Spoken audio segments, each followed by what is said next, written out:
Royally screwed. Kasha. Sitting at the table in the cabin after I heard all of Tyre's explanation, my eyes flickered between said girl and the grey kitsune that looked at me with a mixture of worry and fear. My claws tapped against the table rhythmically as I absorbed everything that was said. Was I slightly annoyed that the protector I had watching my daughter was now hooking up with her? A little bit. Was I absolutely murderous about it? Not in the slightest. At least, not in a way that Saizo or Tyre could actually tell. If this was what Tyre wanted, I wasn't going to stop her. But I was going to have fun putting the fear of God into Saizo. Or, more specifically, the fear of me. Ninia sat next to me, quietly looking between all of us as she didn't exactly know what to make of the situation. It was a few more nerve-wracking moments of silence for everyone in the room before I finally spoke. Saizo. Why yes, Your Highness? He replied quickly. Do you like your genitals? I questioned ominously, earning wide eyes and a slow nod from the kitsune. Do anything that I find displeasing to my kit, and I will ensure that you end up losing them in as brutal a way possible that I can devise, do you understand? Absolutely. That earned a malicious grin aimed at the man before I focused on Tyre. As for you, then I glanced over to Ninia, and Ninia as well. I understand that both of you are around that age where you both are going to be active, and I do support whatever you choose to do, but I want you both to be safe while doing it. Both girls looked mortified as they understood where I was going with this. With that said, I will buy or have made fertility-inhibiting potions for either of you if you ask me, because I really don't want to become a grandmother before I'm even in my 30s. At that point, both girls were bright red, Tyre especially. At least I was getting the accursed parental talk over and done with. With that out of the way, any further questions? No. Tyre and Ninia replied together. I sighed in relief at this. Great. I can end the awkward parent talk. Now, Tyre, got any questions you want to get out of the way immediately for Ninia and I before I explain what happened the past few days? Tyre quickly nodded. What happened to you, Ninia? Tyre asked as she got out of her seat and went over to Ninia's side to examine her ears and tail, much to the younger girl's embarrassment. Well, I ended up turning into a kitsune due to a mixture of drinking mom's blood and her becoming a full goddess. I didn't even expect it to happen until it had. Ninia answered as Tyre rubbed my younger kit's ears, earning a happy moan alongside a wagging brunette tail. Upon realizing what she just did, Ninia cutely tried to hide the growing blush she had with her hands. At the same time, an evil glint grew in Tyre's eyes. That was adorable, Ninia. Saying this, my eldest kit began rubbing my younger kit's ears again, earning more moans and tail wags from Ninia until she finally pushed Tyre's hands away. Oh okay, enough already, Ninia said while she tried to settle her ears and hair. I was doing my best to hold back my laughter as I watched this. Just wait until you get a pair of ears and tails of your own. We'll see how you like it. Tyre became confused upon hearing this, so I decided to explain. Tyre, you're eventually going to turn into a kitsune as well. Likely in a few weeks. Maybe less. What? You're probably going to wish to sit down for this, I said before I explained much of the events that had transpired when we were gone. From me turning into a goddess, the battle against the undead that had occurred with the undead. Then, I explained Ninia's kidnapping, keeping any details about Momonga out of it. I watched Tyre go over to Ninia and give her a hug as we reached that part. I then went on to Ninia's transformation and then to the fight I had with Albedo. I kept it brief enough, but mentioned Ratatosk's assistance and that Albedo had been permanently cursed and locked away. Tyre had been a little curious about the topic of transforming into an entirely different race. I explained it to her as best as I could how the process would be gradual, and shouldn't at all be painful. This helped to ease her thoughts about the matter. This finally led to the conclusion of explaining the events that had occurred for Ninia and I. And after resurrecting all of the fallen, we headed back here. I finished summarizing. Compared to you two, my past few days were downright mundane. Tyre jokingly remarked. Giving Tyre a joking shrug and grin, I spoke, "Well, it's a little hard to top becoming a full goddess, changing to an entirely different race, fighting a demon or an army of the undead." "Guess saying it like that puts it into perspective," Tyre said in agreement. "So, what is going to happen now after everything that's happened?" I leaned back in my chair and crossed my arms under my chest. "We will all have a busy time for the foreseeable future, Tyre," I answered, earning a questioning look from the blonde. "What do you mean by that, Mom?" One of my tails patted Tyre on the shoulder and I grinned. "For a couple of days, possibly a week or two, we'll first go to a place in the great forest of Tob to train you, Tyre, on a little bit of magic to start with. At the same time, Nina, I'll be showing you the ropes on being a kitsune. After a little bit of practice, I'll take you to a village I know nearby that will help with adjusting to your sense of smell," I explained to the pair. Both of my girls seemed agreeable to this, though Tyre did ask, "What about my job? I don't want to just leave my co-workers for a long period like that." I patted Tyre on the head and smiled. "Way ahead of you." Lucrut's already explaining an edited form of the situation to his cousin. "Besides, I have someone that will be a suitable temporary replacement while you're gone," I reassured my kit while thinking of the perfect kitsune that could take Tyre's place for a bit. After all, I may not want to kill or permanently punish her for it, since what she did was for a good reason. But I'd still like to be informed ahead of time when one of my servants feeds one of my daughters my blood. This would be a more than suitable punishment for that. She'd be fine enough acting like a serving wench for a few days. "We'll leave tomorrow morning, so get some shut-eye because we'll have a long day ahead of us." Then, I glanced over to Saizo who had stayed quiet the entire time, "And I guess that you can tag along," I added, internally smirking at the way Saizo and Tyre glanced at one another. Guess I can understand a bit of the reason that Mom considers things like this to be fun. I think I'll get used to it. Princess Renna. Day 38. Good morning, Your Highness. It will please you to hear that Blue Roses has just finished eliminating the 3 8 Fingers operations near Riestize. They will be arriving back at the capital in a few days' time. Sanami informed me as I finished reading through the report I had received from my employees. I found a real smile growing on my face as the beginning stages of my plan were taking off beautifully. My first stage of the plan had been the hiring of the multiple different adventuring groups, with Blue Roses being the crux to completing it. 4 days ago, Sanami used her magic to divine the location of the team as they were well on their way to the 2 separate bases of 8 Fingers after annihilating the black market. Once that had been confirmed, I sent out messages to my employees in the city to spread the news that I was personally working on dismantling the operations of 8 Fingers by sending out strike teams with my own money. This was followed by Sanami discreetly spreading this news among the other maids in the castle. It took less than 3 days after that for everyone in the castle, and especially the nobles, to know of my current operations. Humorously enough, as I eventually expected it to happen, an assassination attempt was made against me on that 3rd day. I didn't have a single reason to fear it as the assassin had been caught the moment he snuck into my room through the window by Sanami. From what the kitsune was able to pull from the man, he had been hired by Duke Antonio of all people. And, stupidly enough, the Duke had either been too arrogant, a strong possibility, or too stupid, the most likely possibility, to not hire this assassin through a series of middlemen. Then again, the man was one of Barbro's close supporters.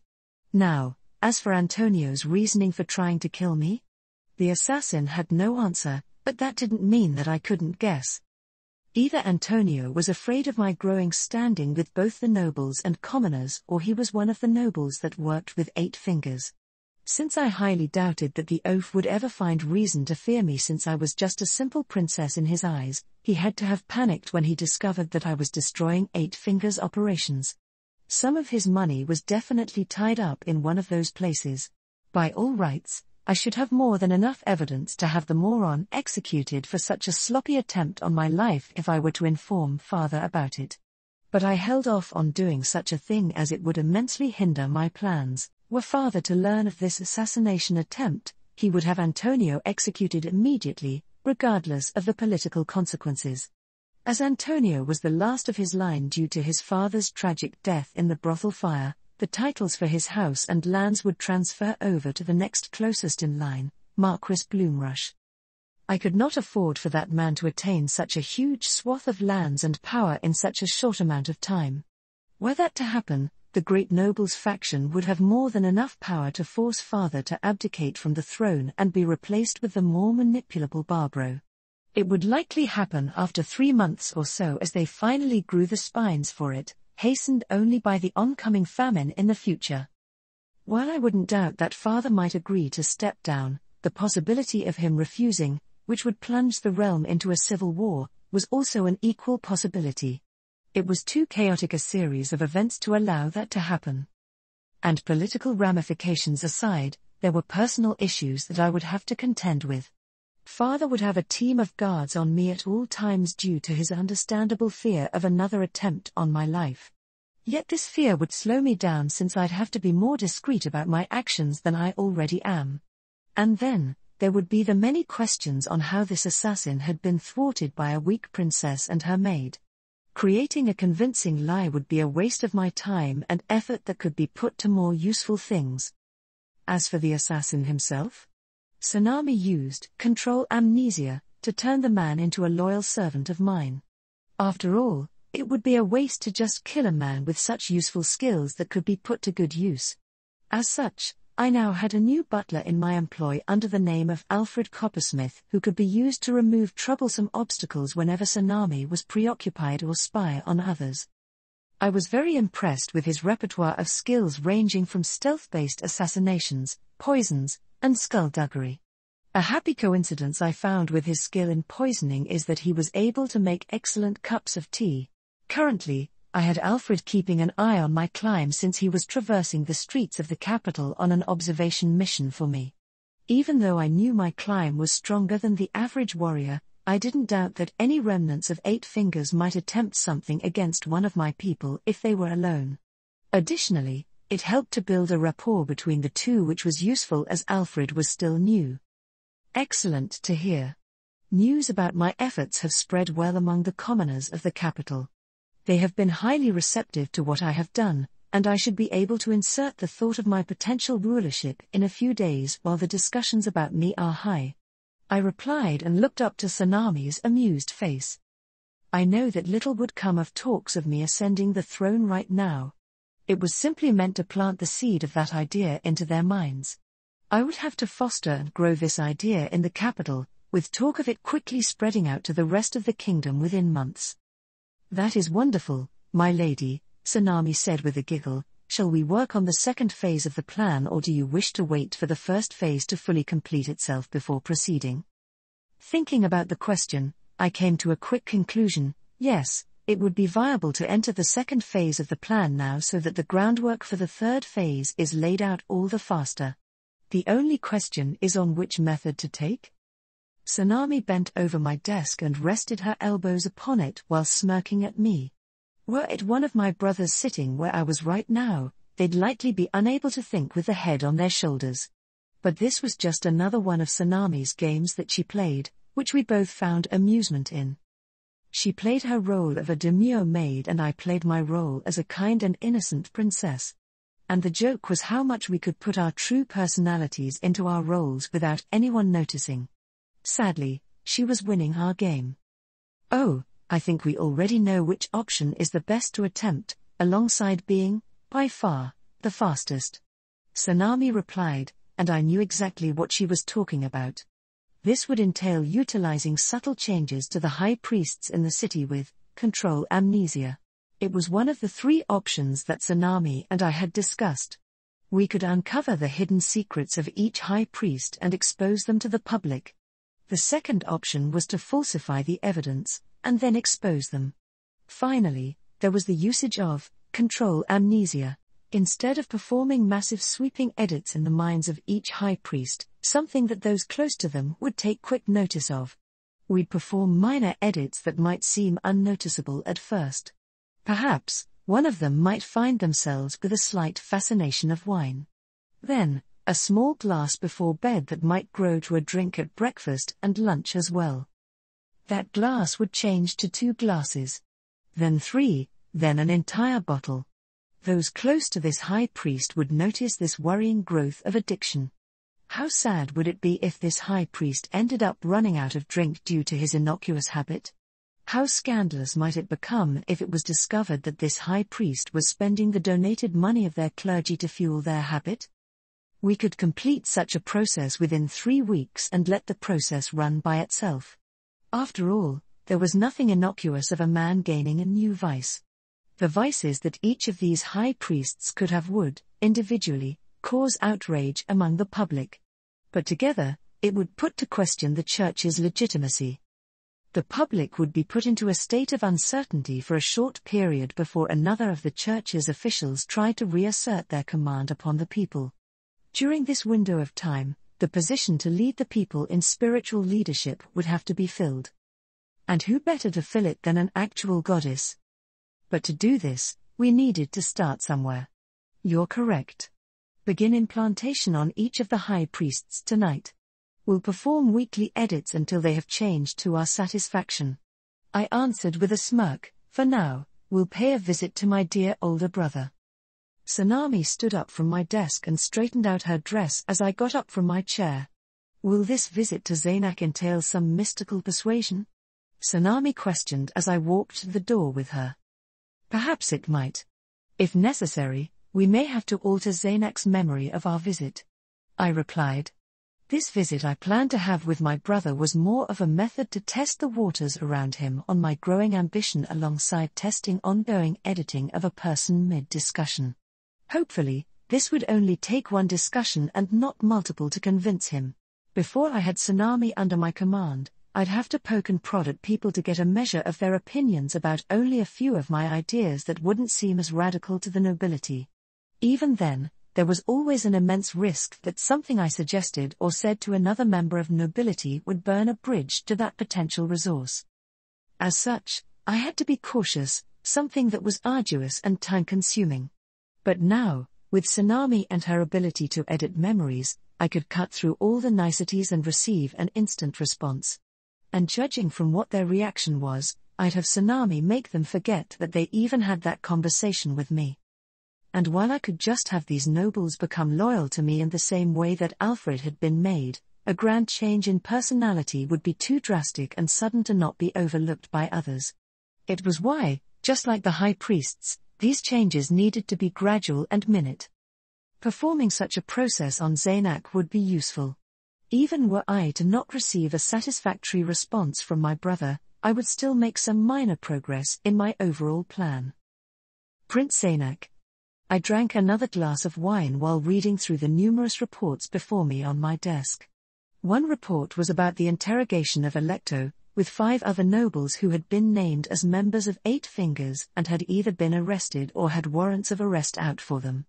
Another report was about the frenzy that the Magicians' Guild had been going through because of the golden pillar of magic that had been seen from miles away, almost impossibly so. From what had been learned, the concentration of mana in that pillar was so high that, were it to be used for a destructive spell, it would easily wipe out the entire capital. With such a threat within our very borders that was completely unknown, the strongest members of the Magicians' Guild, alongside Gazif Stranov himself, had been sent to investigate.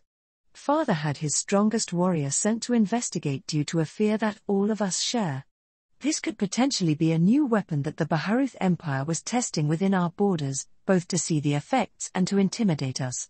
I've no doubt that Barbaro was running his soldiers ragged to get to the source of that event so he could claim more glory for himself. This was frustrating to me as I could do nothing to improve my standing with Father since anyone that needed to be sent to investigate has already left. At most, I could attempt to fix my standing by helping to suppress 8 Fingers, but there was an issue with that. It was what led to the report currently at my Fingers. My sister, Rena, has already sent out numerous adventuring groups, which she had paid for personally, to shut down the many places that 8 Fingers was currently operating. That innately disturbed me for reasons that others would not notice if they didn't know my sister as I did. Even if I didn't say it aloud, my sister frightened me. Rena plays the naive and innocent princess, yet she is far more cunning than others would give her credit for. Every move she made was calculated and precise. Without any true political power, she has managed to outlaw the slave and drug trade at 8 fingers. Rena has become known throughout the entire kingdom for her kind works and charity. Every single citizen in the kingdom, from the lowliest wretch to the richest nobles, knows her name and who she is. In every other country, a spare princess like her would be forgotten to time and unseen. But Rena? She's more well-known and liked than even Barbaro and I by most of the populace. Fostering a reputation like that, and causing kingdom-spanning reforms without any strong political power, even with father's favor, is not possible unless you are smart enough to manipulate the entire kingdom. Dangerously so. I've no doubt that if she thought about it, she could potentially collapse the entire kingdom within a few years. Yet, no one else could see it besides me. No one else could tell that she was not a simple princess. When she's done charitable things, it's usually been through a mixture of her funding alongside the kingdom's.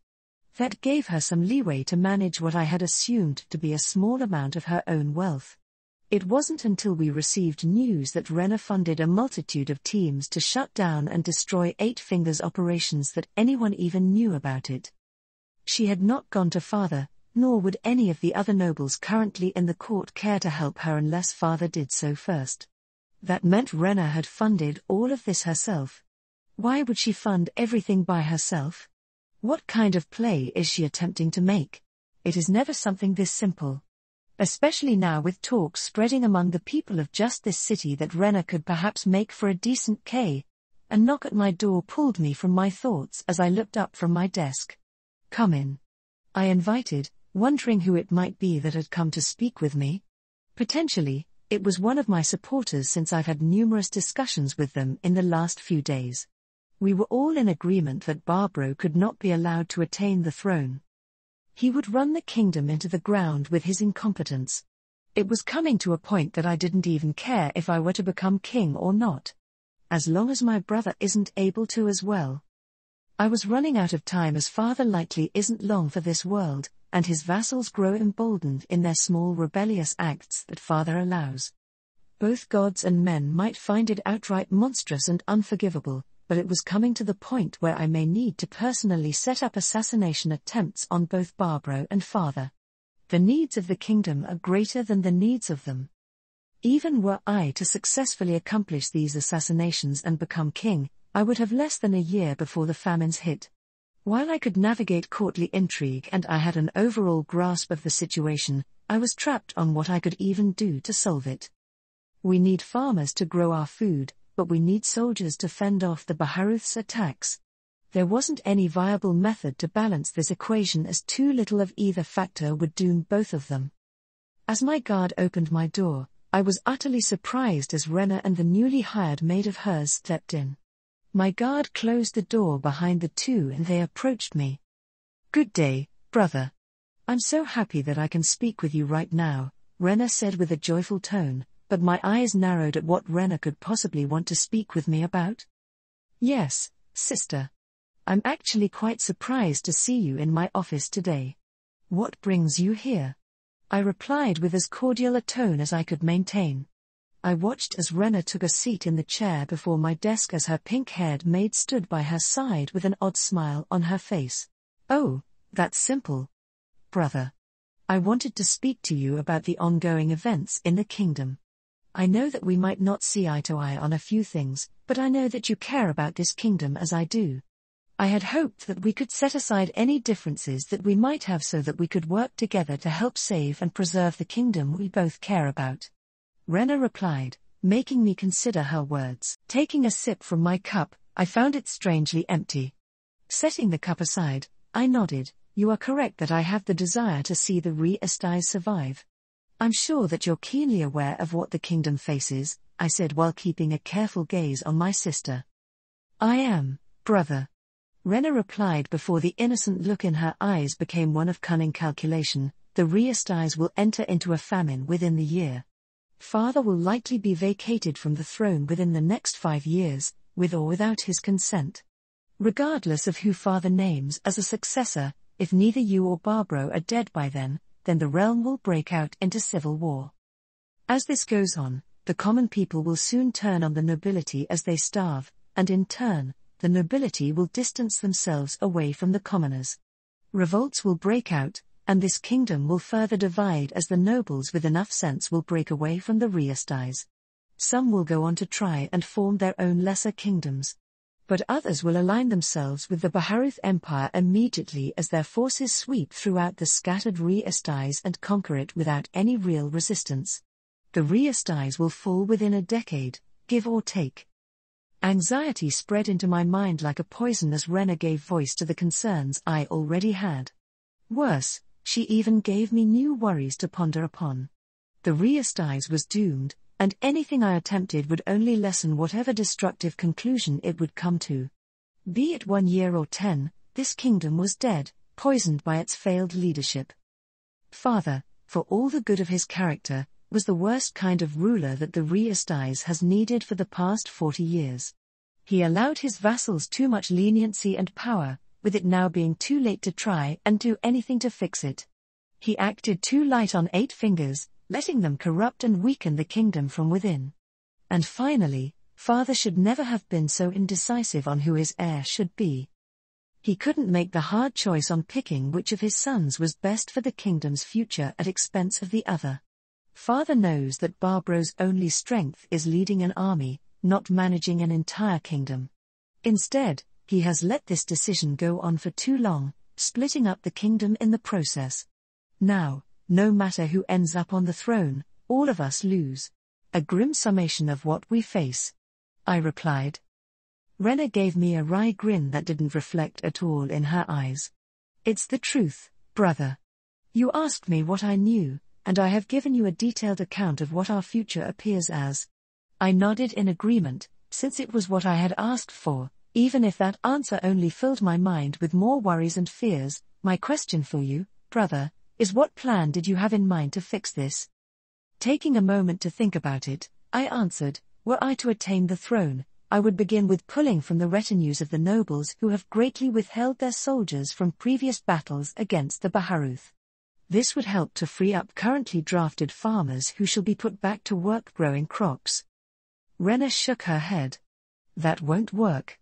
The nobles who have consolidated their soldiers and were given too much power will ignore your command, might send only a small fraction of what you actually need, may revolt with others that actually agree with them, or they could just join the Baharuth Empire.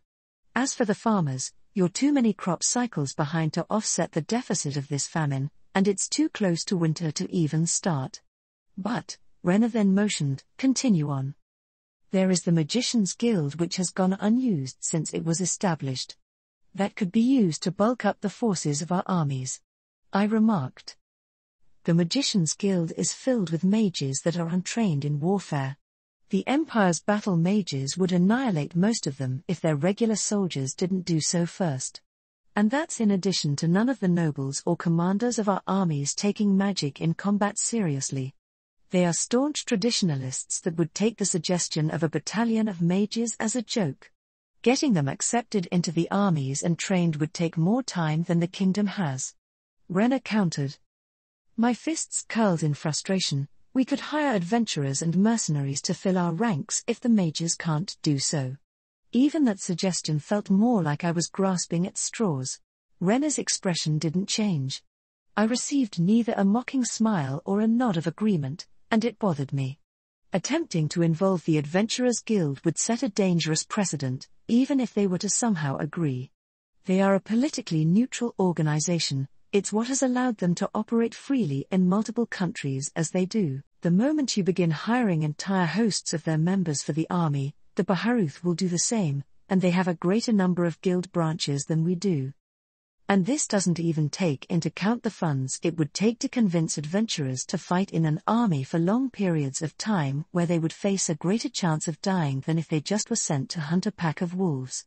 Even adamantite plate adventurers would be hard to individually convince, and there's likely less than 30 of them in the entire kingdom. And, like the Magician's Guild, they are likely to be unfamiliar with military structure since they work in small teams or squads, not armies. I couldn't control my fist slamming into my desk in a burst of frustration. Then what? Fully capitulate to the Baharuth Empire to avoid the bloodshed? That got a short laugh from Rena, yet there was no humor or emotion in it. That's on the assumption that the Baharuth Empire would peacefully annex our kingdom. There will always be bloodshed during an unwanted occupation, either due to resistance fighters causing it or Imperials killing many to ensure cooperation from the rest. And that's just for the common people. He's known as the Bloody Emperor for a reason. None of the nobles will survive. I even doubt those in the kingdom that are already working for him would be allowed to live either, since, if they betrayed our kingdom, then who's to say that they won't betray the Empire in the future? Following our deaths, he will install his own loyal vassals and be done with it. We would have no future unless we were to flee before this annexation. I will not flee my home. This is my country, and I will not leave it to its fate. Death be damned, I will stay until the end, I stated resolutely. If it's your prerogative to leave, then go and leave me out of it. With this declaration, I poured out wine from the bottle on my desk into my cup, noticing how much lighter the bottle strangely felt. Then, I took a sip and narrowed my eyes at my sister. She wanted to flee? Was that it? That seemed too simple for her. You assume too little of me, brother. None of my plans to save and fix the Re-Esti's kingdom involve leaving it, Rena said without hesitation and with complete confidence. That made me pause drinking my wine before I sat the cup upon my desk. What plan? I questioned incredulously. What could Rena do that would prevent our kingdom from collapsing from within or being conquered from without? One that is utterly radical in the eyes of Re-Esti's nobles. Rena replied with an amused grin, one matched by her maid. My only real question I have for you is how much you're willing to accept and give up to save our kingdom? I froze for a moment and considered her words. What would this radical entail that would force me to give up so much? What did she want me to accept? And yet, the crux of the question was what I was willing to do to save the kingdom? Truthfully, there was a great many things I would be willing to do and give up if it meant that the Re-Estis might survive. For God's sake, I was contemplating the murder of father and my brother Barbaro before Rena arrived. And for my answer, whatever it took to ensure that the kingdom our family has ruled over for generations would remain standing. The smile on Rena's face slightly grew along with that of her maids as she then asked, even if you had to give up your rights to the throne? It felt like my heart had skipped a beat for a moment. Could I truly give up on becoming king? Most others would outright deny such a question. I know that Barbaro would. It was basically giving up my birthright and power on the chance that the Re-Estis would live.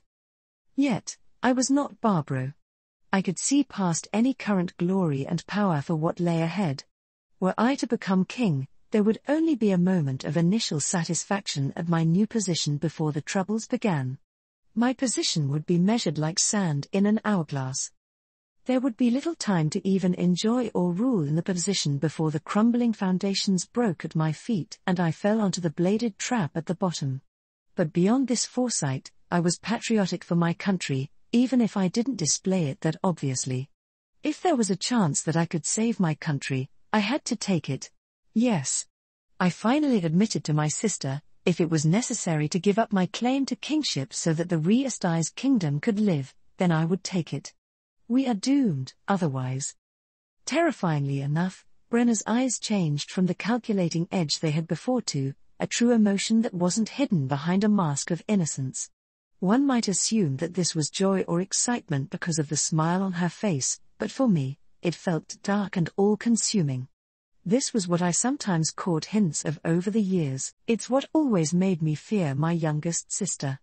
Not even Barbaro could elicit this almost primal response. With Barbaro, even if they were few, the man had a limit of what he would or wouldn't do in life. With Rena, there was no limit. These were the eyes of someone who would do anything without hesitation or guilt if it meant accomplishing an objective. If she needed to, Rena would personally slit my throat without a second thought, family or not. To save the Re-Estis, part of my plan requires me to become queen, Rena stated without hint of a lie in her eyes. I now understood. It explained her actions in the past few days, why she had independently begun tackling 8 fingers as the father and the other nobles deliberated. Rena was making her bid for the throne.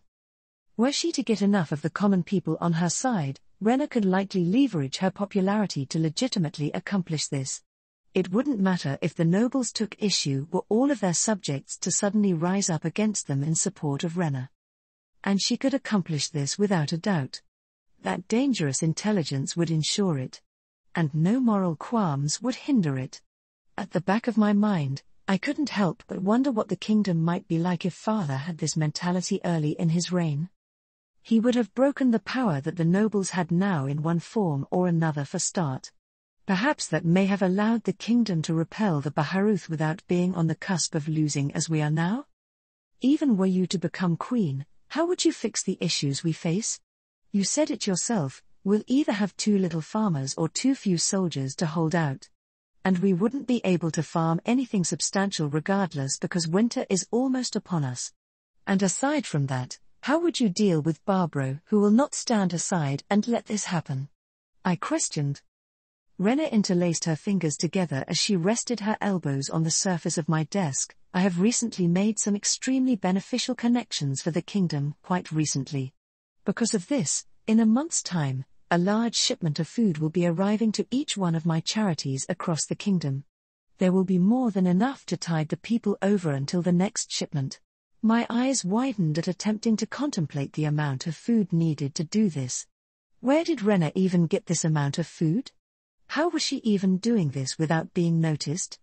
The amount of food she seemed to be claiming would be highly noticeable as it was moved about the kingdom, and this was supposed to be within a month. The other point to note about this deliverance of food was with the way Rena would ingratiate herself amongst all the peasants and some of the nobles. She'd attain instant loyalty and enhanced adoration almost instantly. It was brilliant because of how it would completely undermine the entire government that had been unable to feed its people. Where are you getting this food? Who could have enough to fit the demand of an entire kingdom? I almost demanded. Was it another country? Some unknown, but rich, benefactor within the kingdom or without? Rena fingered the ring on her hand and answered, from someone that wishes for the Re-Estize's prosperity just as you and I do. But that tells me nothing. I have to know. Who'd have that much food to spare for you? I argued. How about I tell you after I finish explaining this stage of the plan? I found myself silently nodding in agreement before Rena continued. For our dear brother, Barbro, I have no worry about him ever becoming king or trying to challenge my claim. After all, he will be away from the capital for at least 2 months. My eyebrows rose in question. Why would his absence matter? Rena giggled in amusement, sending chills down my spine, because our dear brother has been working with 8 fingers for years. Namely, with one of the leaders named Hilma Signeus. I have more than enough evidence to confirm this, and it will be released to the entire court while he is gallivanting off to the great forest of Tob. He'll be unable to refute these claims while away and be unable to try and perform any necessary damage control. I quickly caught on to the rest of the reason for doing this that she hadn't explained. Even if Barbro were to somehow become acquitted of these charges, his reputation would be ruined. Even were father to try and make Barbro king, the backlash he would receive from such a decision might be too much for the kingdom to handle. The final part of this stage for my plan involves the eventual discovery of corruption with all of the high priests of the church. Once I have the evidence, it will be released to the public, throwing the entire church into chaos. Without much thought, I blurted out, but why target the church? How would doing so make you queen? Now, this leads us to the answer of who is helping me. She is the goddess known as the Fox Princess, Rena said, causing my jaw to drop. What game has she been playing at? Why you are working with her? The person that cursed Alecto and merged him into a throne. I questioned. A radical decision, as I told you before. The Fox Princess has the exact same goal that you and I do. She wants to save this kingdom, and she has given me the methods to do so. The only requirement necessary for this help is the faith of our people. Destabilizing the church gives an opening for her religion to be accepted by the people, which will be quite easy considering the miracles she can perform compared to the church. Rena explained without missing a beat. This is just. I could even fully put the thoughts into words. She planned to upend an entire religion and get it replaced for one worshipping the woman who horrifically punished Electo. It was almost insane. Insane? Extreme? Heretical? Rena said, filling in the words for me. Then, she nodded in agreement. We live in unprecedented times, brother. There are no other options available at this point, as the time to have done so has long since passed. And as terrifying as she was at the moment, Rena was right. There are no other options whether Reistais comes out on top or whole. With all these thoughts of destruction, a new question came to mind. Why tell me all of this? What is it that you want from me that your goddess can't give you? I asked with a growing fear. Rena and her maid both looked at one another and smiled, before turning back to me. Zaynak, I will be honest when I say that I don't exactly need you. With or without your help, I will achieve my goal. I'm here because you may be of more use to me as an ally and could help hasten my timetable. Otherwise, I felt the full weight of her eyes upon me as they conjured up that primal fear. You will be my enemy, and I will remove you as I will Barbaro. Your single life cannot compare to the lives of everyone else in this kingdom who I plan to save. That's what this truly was. A way to get a feel on my opinions before giving me an ultimatum. Were I to decline, I suspect that I wouldn't leave this room alive, and somehow, Rena would make it look like an accident or that she wasn't responsible. She would still get what she wants, but I would be out of the picture. But then, there was what would happen were I to accept. I would still be alive. Rena would know if I were to lie. Yet, I didn't feel the urge to do so. There was only a single reason that actually made sense for me. She was the only person, among anyone in the kingdom, alongside myself, that actually had a viable plan to save it. Drinking the rest of the wine from my cup, my mind felt slightly, as if I had drunk more cups of wine than I currently had. Waving this small bout of inebriation aside, I answered, I understand, Rena. A satisfied smirk came over her face. Good. With that being the case, I have a few tasks that I'll need you to do. Ainzul Gown. I watched as another pair of summoned imps went through the gate to the UN realm that I had summoned. This was the 21st set of scouting imps that had gone through. Each pair was equipped with a message, scroll and a tracking ring. The moment that albedo was found, they would send out a message to alert me, and I would arrive to retrieve them. The reason for sending just imps is because more could always be summoned in addition to their one inherent advantage over most of my undead summons. They could fly by their own power. As it was, the UN realm was one of the worst places that anyone could be lost in. Back in Yggdrasil, there were players known for using this spell to send other players to the realm so that they would get lost. If you lacked any form of teleportation, players would either be stuck wandering until they lucked into an exit or another benevolent player that could take them out, or they would just get their characters killed. It became a running joke in the player base that if another player got teleported against their will, then they were getting unned. I never expected that a joke in the community would cause me actual grief like this until now. Albedo had been thrown in there, and as an NPC like her, she probably has no experience with how that realm works. And on top of that, there was this curse that Kasha had placed upon Albedo. I don't know what it is or how she could even do that, but that mattered very little at this point. All it meant was that Albedo was almost impossible to find at the moment. There was little else that I could do but wait for news of her being found. Even if the imps were not the greatest trackers, I didn't dare to send Aura to look. She didn't know the spells to get back, and I couldn't afford to lose her in the UN realm for whatever reason due to her having very little knowledge on how the realm even worked. This brought me back to the conversation I ended up having with all of the Floor Guardians a few days ago. Everyone, I have assembled all of the Floor Guardians together for an urgent matter.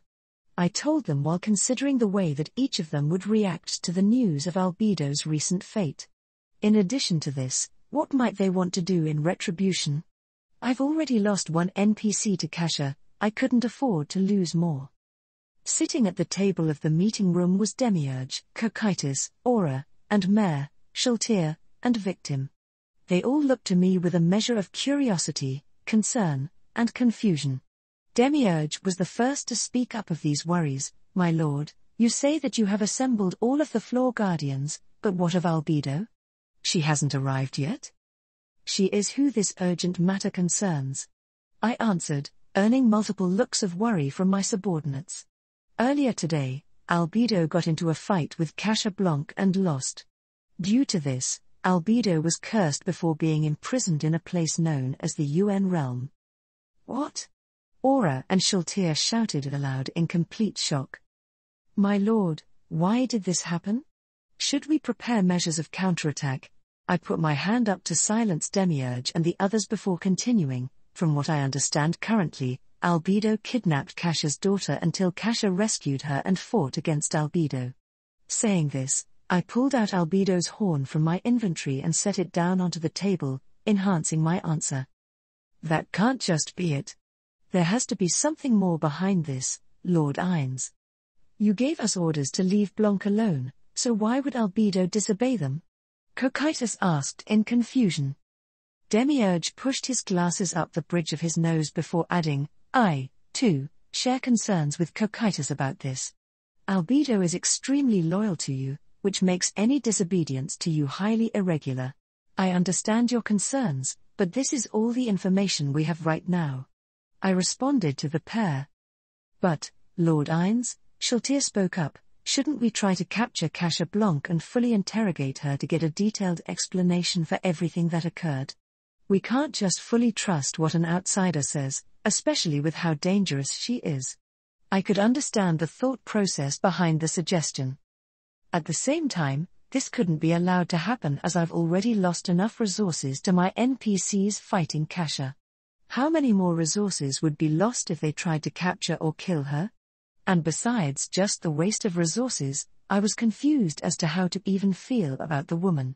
There was muted anger and frustration, but that was mixed with minute traces of affection which my curse was trying to suppress.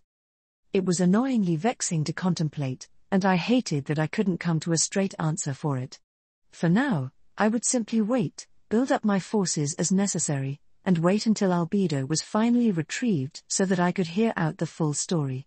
No, we will leave her alone for now as I cannot allow any further loss of resources on what could be a waste. Until Albedo is retrieved from the UN realm, we shall only build up our forces in potential preparation, and wait. Lord Ines, Mare began, what is the UN realm? Yes, they likely wouldn't know much about the UN realm, so it was best to explain it to them. The UN realm is a twisted labyrinth made up of dead worlds. Because of this, it is easy to get lost in it, and the laws of reality shift constantly.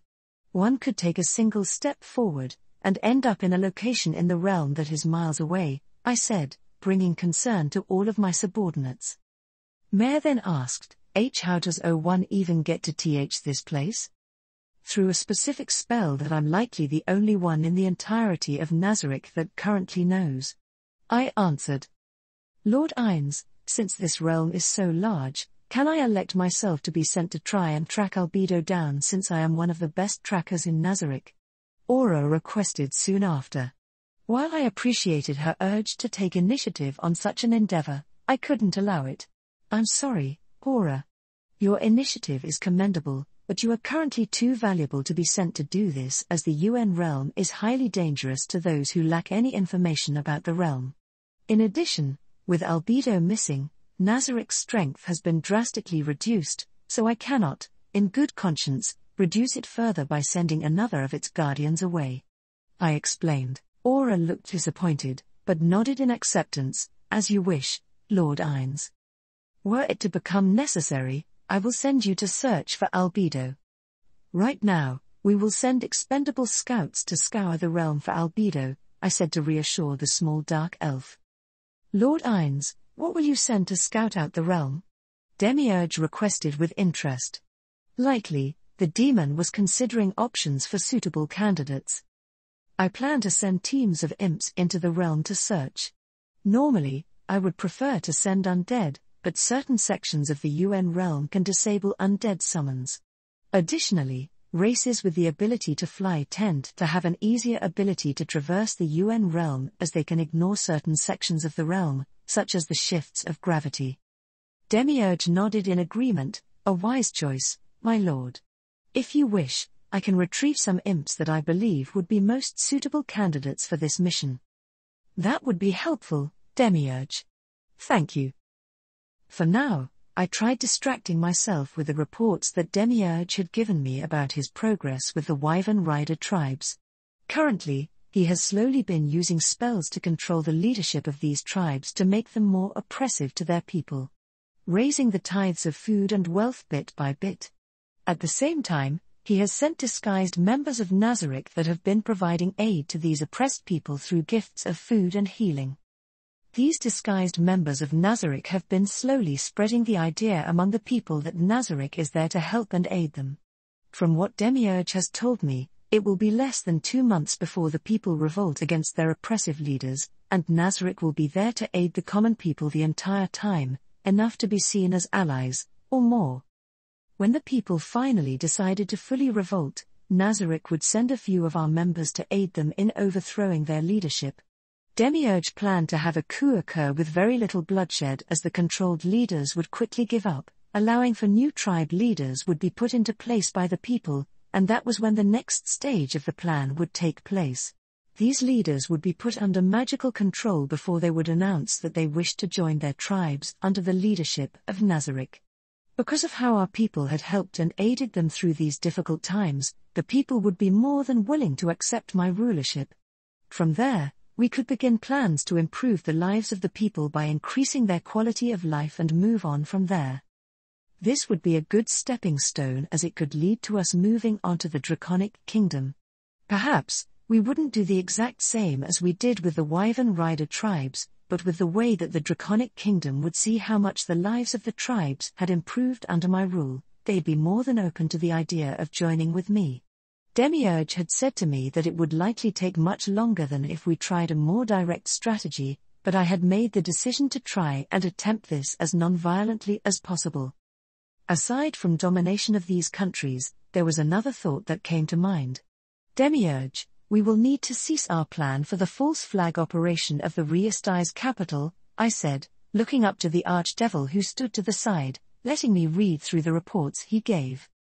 Of course, Lord Ines. With the extreme hostility from Cassia Blanc, she will likely not believe that anyone else performed the attack besides Nazarick. If needed, we could still perform the attack on the capital, but any attack would essentially be Nazarick's declaration of war against the Kitsune, Demiurge said, which did well to explain my thought process. I gave Demiurge a nod. Yes, just what I was thinking. In addition to this, with what has been recently learned about Cassia and her breaking of the level cap, it means that the longer she is left alone, the stronger she will grow. By how much, I have no true idea. A question that is ominous to consider, Lord Ines. Since, as you've said, Cassia seems to be attaining more power through receiving worship, it would become a massive issue if this religion that has grown around her spreads any further. Under such a circumstance, we either leave her to grow stronger, attack her now before she grows stronger than is possible to deal with, or we curb this religion of hers which would hinder her growth. Demiurge recommended as I could see that he was already working out numerous ideas on how to accomplish these ideas. My fingers tapped on the armrests of my throne as I thought about this. One option would be peaceful, but also lead to Cassia growing stronger. The other 2 options would lead to immediate retaliation. I needed more information on this before we could fully come to a decision. Demiurge, is there any method for us to sneak a spy into the Magicians' Guild at Urantal? An interesting question, my lord. I'm uncertain as to how powerful the senses of Cassia Blanc and her people could be. We can't be sure that they wouldn't be able to tell a doppelganger from a regular human. Demiurge reasoned before a smile grew on his face, but there is another possibility. Recently today, a group of bandits was captured after they came too close to the entrance of Nazarick. It was originally believed that they were planning to either raid the tomb or use it for a base of operations. Of this group of 11, 2 of them were mages. Originally, we planned to interrogate them and potentially deal with them, with your permission of course, Demiurge quickly added, which I nodded to. Since these were bandits that intruded on Nazarick, I had less inclination of letting them go free. Is there anything about these bandits that we would need to be concerned about? I questioned. Demiurge shook his head with a grin. No, they were already on the run from the authorities of the Baharuth Empire and had planned to move to the Riastais to continue their banditry there. They had no idea about Nazarick until they accidentally discovered it. As such, no one will miss them if they disappeared. Good to hear. Since they are already unwanted by the world, and made it worse with their presence, Nazarick will make them useful. Utilize them as necessary. I answered, earning a chuckle from the Archdevil. Thank you, my lord. Now, as I was saying, 2 of these bandits were mages. I believe that, were we to use control amnesia on them, we could turn them into loyal human servants of Nazarick that could be sent to the Rantal Magicians Guild to infiltrate Blanc's religion. Demiurge explained, which I found myself approving. As humans, they wouldn't be under any suspicion were they to join the religion. From there, we could receive reports that would be especially valuable. I will allow this. Have them sent to Rantal to infiltrate the religion. I'm confident that you can create any suitable backstory for each of these mages. I ordered. As you wish, my lord. A strong backstory that I've already devised for them was as a husband and wife who lived as traveling mages. We'll perform some adjustments of their memories to enhance this along with editing their bodies to prevent any from possibly recognizing them by accident. I can have them sent out by tomorrow at the latest. Demiurge answered. Then, you are free to go and complete this task. Make sure to give me detailed reports about what occurs, I said with a final command, receiving a bow from Demiurge as he quickly left my throne room to fulfill this command. Albedo. Day number 0 equals question mark exclamation mark 3. 3 hash. I don't know how long I've been here. Has it been hours, days, weeks, months, years? How long have I truly been away from my love? How long has the whore been left alone to poison his mind? No, my love wouldn't allow her to do that, right? He was so much smarter. He had to be looking for me so that he could save me, he had to be. My love would spend an eternity to find me, but this maze. It's endless and ever-changing. I haven't been able to heal myself since I arrived in this place. I can't access my inventory where I had left a few potions. I know it's there, but it just won't respond. Worse than that, my injuries haven't healed on their own.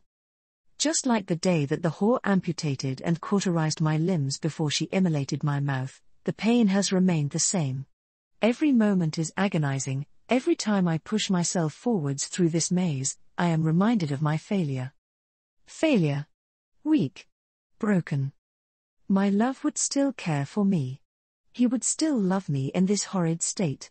Even though I was broken. Permanently broken. All because of this curse that the fucking rodent put on me. It burned on my skull as a permanent reminder, and that enraged me. The rat said it was because of that tree above me. If it ended up destroyed, then I would be free from it. I think I would. But I had no idea on how to currently do that. Ahead of me was a set of broken cobblestone stairs of some former castle that was embedded in one of the many massive branches of this place. With my left arm, which had slightly more of the limb remaining than the right, I used it to push myself forwards. My right wing helped to pull me. After the whore first threw me in here, I had been dragged around this maze without any method of control. I'd go through physical walls, gravity would shift, time would speed up or slow down.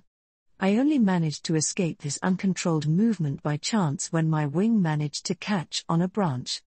After that, I remained in that spot for some time to recover before I began moving again. That had been utter agony until I eventually grew somewhat accustomed to it. My mind had been so utterly focused on survival and returning back to my love, that when I passed a reflective surface by chance and received a good look at the damage the whore had done to me, I found myself screaming and crying in utter rage. It was this rage that had been my secondary motivation beneath getting back to my love. I didn't care how long it took.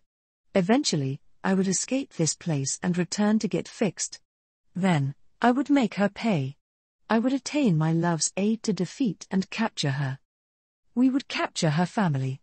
I would make her watch in detail as I ripped off each of her brat's limbs before sending them to Neuronus to be mentally broken until they were no better than animals. I would take my sweet time dealing with her personally. By the time I was done, she'd be begging for death. I'd mutilate her. Make her understand just a fraction of what she's inflicted upon M.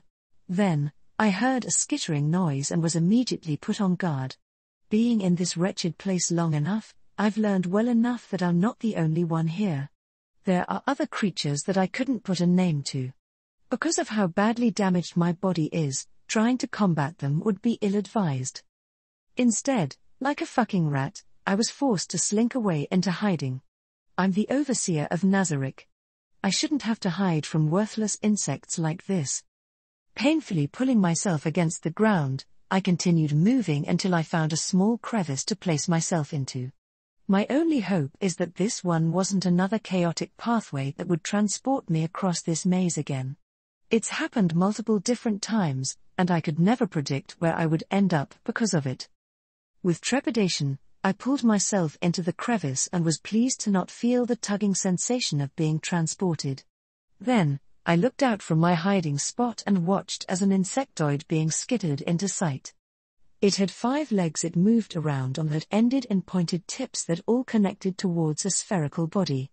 On top of this spherical body was a pincer-like arm that continually made a clicking noise while the bottom of this body opened to a jaw of fangs. Its entire body was covered in a mottled grey and black carapace, and every few moments, parts of its body would blur and distort before returning to normal. From what I could tell, these creatures were the equivalent of scavengers that would move around and eat anything they believed was edible. While they were cowardly and fled from anything stronger than them, they were more than willing to attack weakened creatures and eat them. I waited as this worthless mongrel explored the area for food. After a few minutes, it finally gave up and moved on. The softening clicks of its legs let me know it was leaving until it had finally disappeared. Then, I crawled out of the crevice. This was my routine. Move and hide, because I didn't need to eat or rest. And yet, it should be the opposite. Everything here should be hiding from me. All because I failed. It was all her fault. Her fault. Her fault. Her fault. I found myself shout in frustration. Yes, it was her fault, Albedo. Who was that? I demanded while looking around the area. Since I had arrived here, the only living things that I have encountered here have been little more than mindless beasts. I'm not crazy, as I know I heard that voice. I don't hear voices. I'm not crazy. I'm not crazy. I'm not crazy. I can't be broken like that. So that means that my mind isn't broken. This can all be fixed with a simple healing spell. It'll be fine. My love will get his loving albedo back. I'll be whole. And that means that this thing had to be real. But what else lived here besides the creatures I've seen so far? Pulling myself forwards in a direction away from the route that the insectoid creature had taken, I was fully on my guard as I was definitely not alone anymore. The only problem is where this insolent being was hiding. Only a friend, albedo. One that wishes for you to achieve the revenge you seek. There are no friends here. This is a cursed place, and I could never find myself seeking friendship with some creature that didn't belong to Nazarick. None mattered more than my love. And yet, your enemy, the fox, is allowed to continue poisoning the mind of the one you love. The fox has him all to herself, while you are left here to rot as a broken version of the powerful succubus that you once were. Worry are oo hiding? What do oo want? I demanded again while pulling myself over a blackened root. What it said has confirmed that it has some method of being able to read thoughts. I will tell you everything you wish in due time. All I wish is to help you in your revenge. But to do that, you must make your way to a specific place in this realm. Why should I retorted back. What does this thing want from me? I'm no fool to consider that this was out of the good of this thing's heart. You are correct. I was hoping that you may help me in the future. As for why you should do this, the creature's voice chuckled in my mind with amused laughter. Then, it finally decided to speak once again. What choice do you have, Albedo? What plan do you have to escape this place? By the time that you find one of the few exits to the UN realm, countless years will have passed, and the fox will have become so much stronger than you could contend with. And even were you to get to an exit, you would simply enter into another of the 10 realms, not the one you came from. Being found by your allies is even less likely. And that's if your allies' minds haven't been poisoned against you by the fox by then. Your loved one will hate you, want you dead. We both know that she's likely talking with him right now, poisoning him against you. I could already see the manipulation that this thing was trying, yet it wasn't wrong. The whore was being left alone to explain everything to my love. He was powerful and wise, but what if the whore somehow managed to steer him to some terrible conclusion? It was unlikely, but the chance still remained and was not negligible. You are certainly free to do whatever you wish. Take my offer of aid or ignore me. But you must know that the longer you remain here, broken and lost, the longer the fox is left to her own devices. It was intentionally putting a pseudo-time limit to my decision. The whore grew stronger while I remained stagnant. I have to leave this place as I have no idea on how much time has truly passed since I've been here. This thing would possibly be the fastest method to do so, and as Nazarik's loyal overseer, and my love's loving bride-to-be, I was required to get back to him as soon as possible. Worry do oo want me to go? I would hear this thing out for now.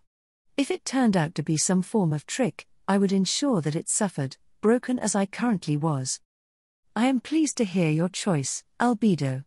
Continue going forwards. You have some ground that you'll need to cover. Kasha's School of Magecraft and Foxery. Kasha. Stepping out of the portal and onto the front steps of the Golden Palace, I turned around to see Lucrute, Tyre, and Nina, and Sizo follow soon after. Sizo looked unfazed due to likely already having seen this place before, but the others? All 3 of them looked around the area with astonished gazes, likely never having seen this much gold in one place before. I couldn't hide the smirk that grew on my face at their reactions. Well, what do you all think? I asked, pulling their attention to me. Is that solid G gold? Lucrute was the first to respond. My smirk turned into a wide grin. Sure is, though it's really only a gold plating that covers a reinforced wall underneath. It's a little bit of the reason that I've never exactly been worried about money. After all, I can literally create gold or precious metals whenever I wish. I admitted without hesitation. That was when Nina piped up. You could literally become the richest person in the entire kingdom if you just made a bunch of gold right now. I gave Nina an amused look. Yes, if I wanted to crash the entire economy of the kingdom this instant. I have to be careful about making or handing out gold so as to not cause any unintended damages. I explained, earning an understanding nod from my kit. Even so, this is radically different compared to the humble home you have now, my beautiful fox. Lucrute remarked. This made me shrug. Technically, I'm not the one who designed it. Trust me, I almost had a heart attack when I saw it for the first time myself. Still, it serves its purpose, I said before ushering my mate and kits to follow me, with Sizo following right next to Tyre with their hands and fingers entwined with Sizo trying to avoid my gaze. I was really going to have a lot of fun messing with him. Now, I said, let's give you all a bit of a tour of the place since you're new to it, and the palace is a bit big. My attempt to try and downplay the size of this place did not work as my kits and mate gave me dry looks in response. A bit big? Tyre snorted, making me sigh in defeat. Okay, very big. I corrected as I began walking slowly up the steps to the palace to give my family time to catch up. They quickly hurried after me until we were all walking in step together. As we drew closer to the front door, I didn't need to bother opening it myself as the doors opened by themselves to reveal the red-furred kitsune Suki. Instinctively, her 4 tails wagged happily at seeing us before Suki finally got them to stay still. I am pleased to see you return to your palace once again, Your Highness. It is truly a wondrous occasion to also see the rest of your family accompanying you, Suki said with a bow in her fox form. I smiled at the steward of my palace and gave her a nod in return. Thank you for the kind words, Suki. Turning to my family, I then said, it appears that introductions are in order. Lucrute, Tyr, and Nina, let me introduce you to my palace's steward, Suki. She runs things here while I'm away and would be the one to go to if you have any questions about this place. Nice to meet you, Suki, Tyr said. Thank you for your kind words, Princess Tyr. Suki bowed to Tyr before turning to bow to me once more, Princess Kasha. As you have all just arrived, would you like me to show you to the rooms you shall be staying in, or would you prefer for me to give you a tour of the palace? Sounds wonderful. Lead the way, Suki. I replied, earning another bow as Suki waited for us to get closer to her before she began leading us away into the palace. Upon entering into the main entrance, we were led to the throne room of the palace with the large jewel-encrusted throne at the end along with the pillars lining the room towards the throne. This is the throne room of the palace where Her Highness would meet with guests or her subjects. Currently, I utilize it as a main hub to command and handle all necessary work in and around the palace while Her Highness is away. From there, the tour began in earnest. While I already knew much about the throne room and the guest bedrooms, I found myself both surprised and impressed by all the other areas of the palace, which my copy had either pre-made or my subjects had assigned use of. There was a craft room, a kitchen, an above-ground storeroom and an underground version that was also next to numerous underground dens that some of my subjects preferred compared to rooms above ground. The palace had a dining hall, a ballroom, a barracks, multiple studies, training rooms, a library. If there was a room necessary for a functioning castle, then it had been created. When we were shown the huge royal bedrooms of the palace, Lucrute and I shared a look as we would probably be christening that bed later tonight. Really, the only 3 parts of the castle that weren't normal for a castle on Earth was the mage study, which was meant for creating and practicing spells, the alchemy room, and finally. And this is the gate room, Suki announced as we entered into a room. Upon entering, I was greeted to a strong pressure of mana that all of us could feel, judging by the reactions my family made. Examining the room, I found a few kitsune working on a large, but incomplete, archway made up of individually carved stones inscribed with magic runes. Each stone perfectly fitted onto the next stone to build up this archway, yet even with my knowledge of magic, I couldn't put together what exact sort of magical structure this would form into aside from being the eponymous gate. The incomplete runes didn't help to paint a clear picture, as the most my mind could figure was that the incomplete runes were made to transport something alongside runes that created stability, and runes that made 2 into 1 if I understood them correctly. Nina was the first of my family to recover, though Saizo seemed unfazed, as she asked, "Why is there such a heavy concentration of mana in here? And why couldn't we feel it until we entered this room?" This, Princess Nina, is what is known as a realm gate. They are one of the few devices that mortals are capable of creating, which allows for a constant bridge between 2 differing realms of Yggdrasil. Suki answered, causing Nina to cock her head in curiosity. Realm gates weren't exactly new to me. In Yggdrasil, there were realm gates, like the one in mid-creation before us, that existed to allow players without the spells or skills to traverse realms to be able to.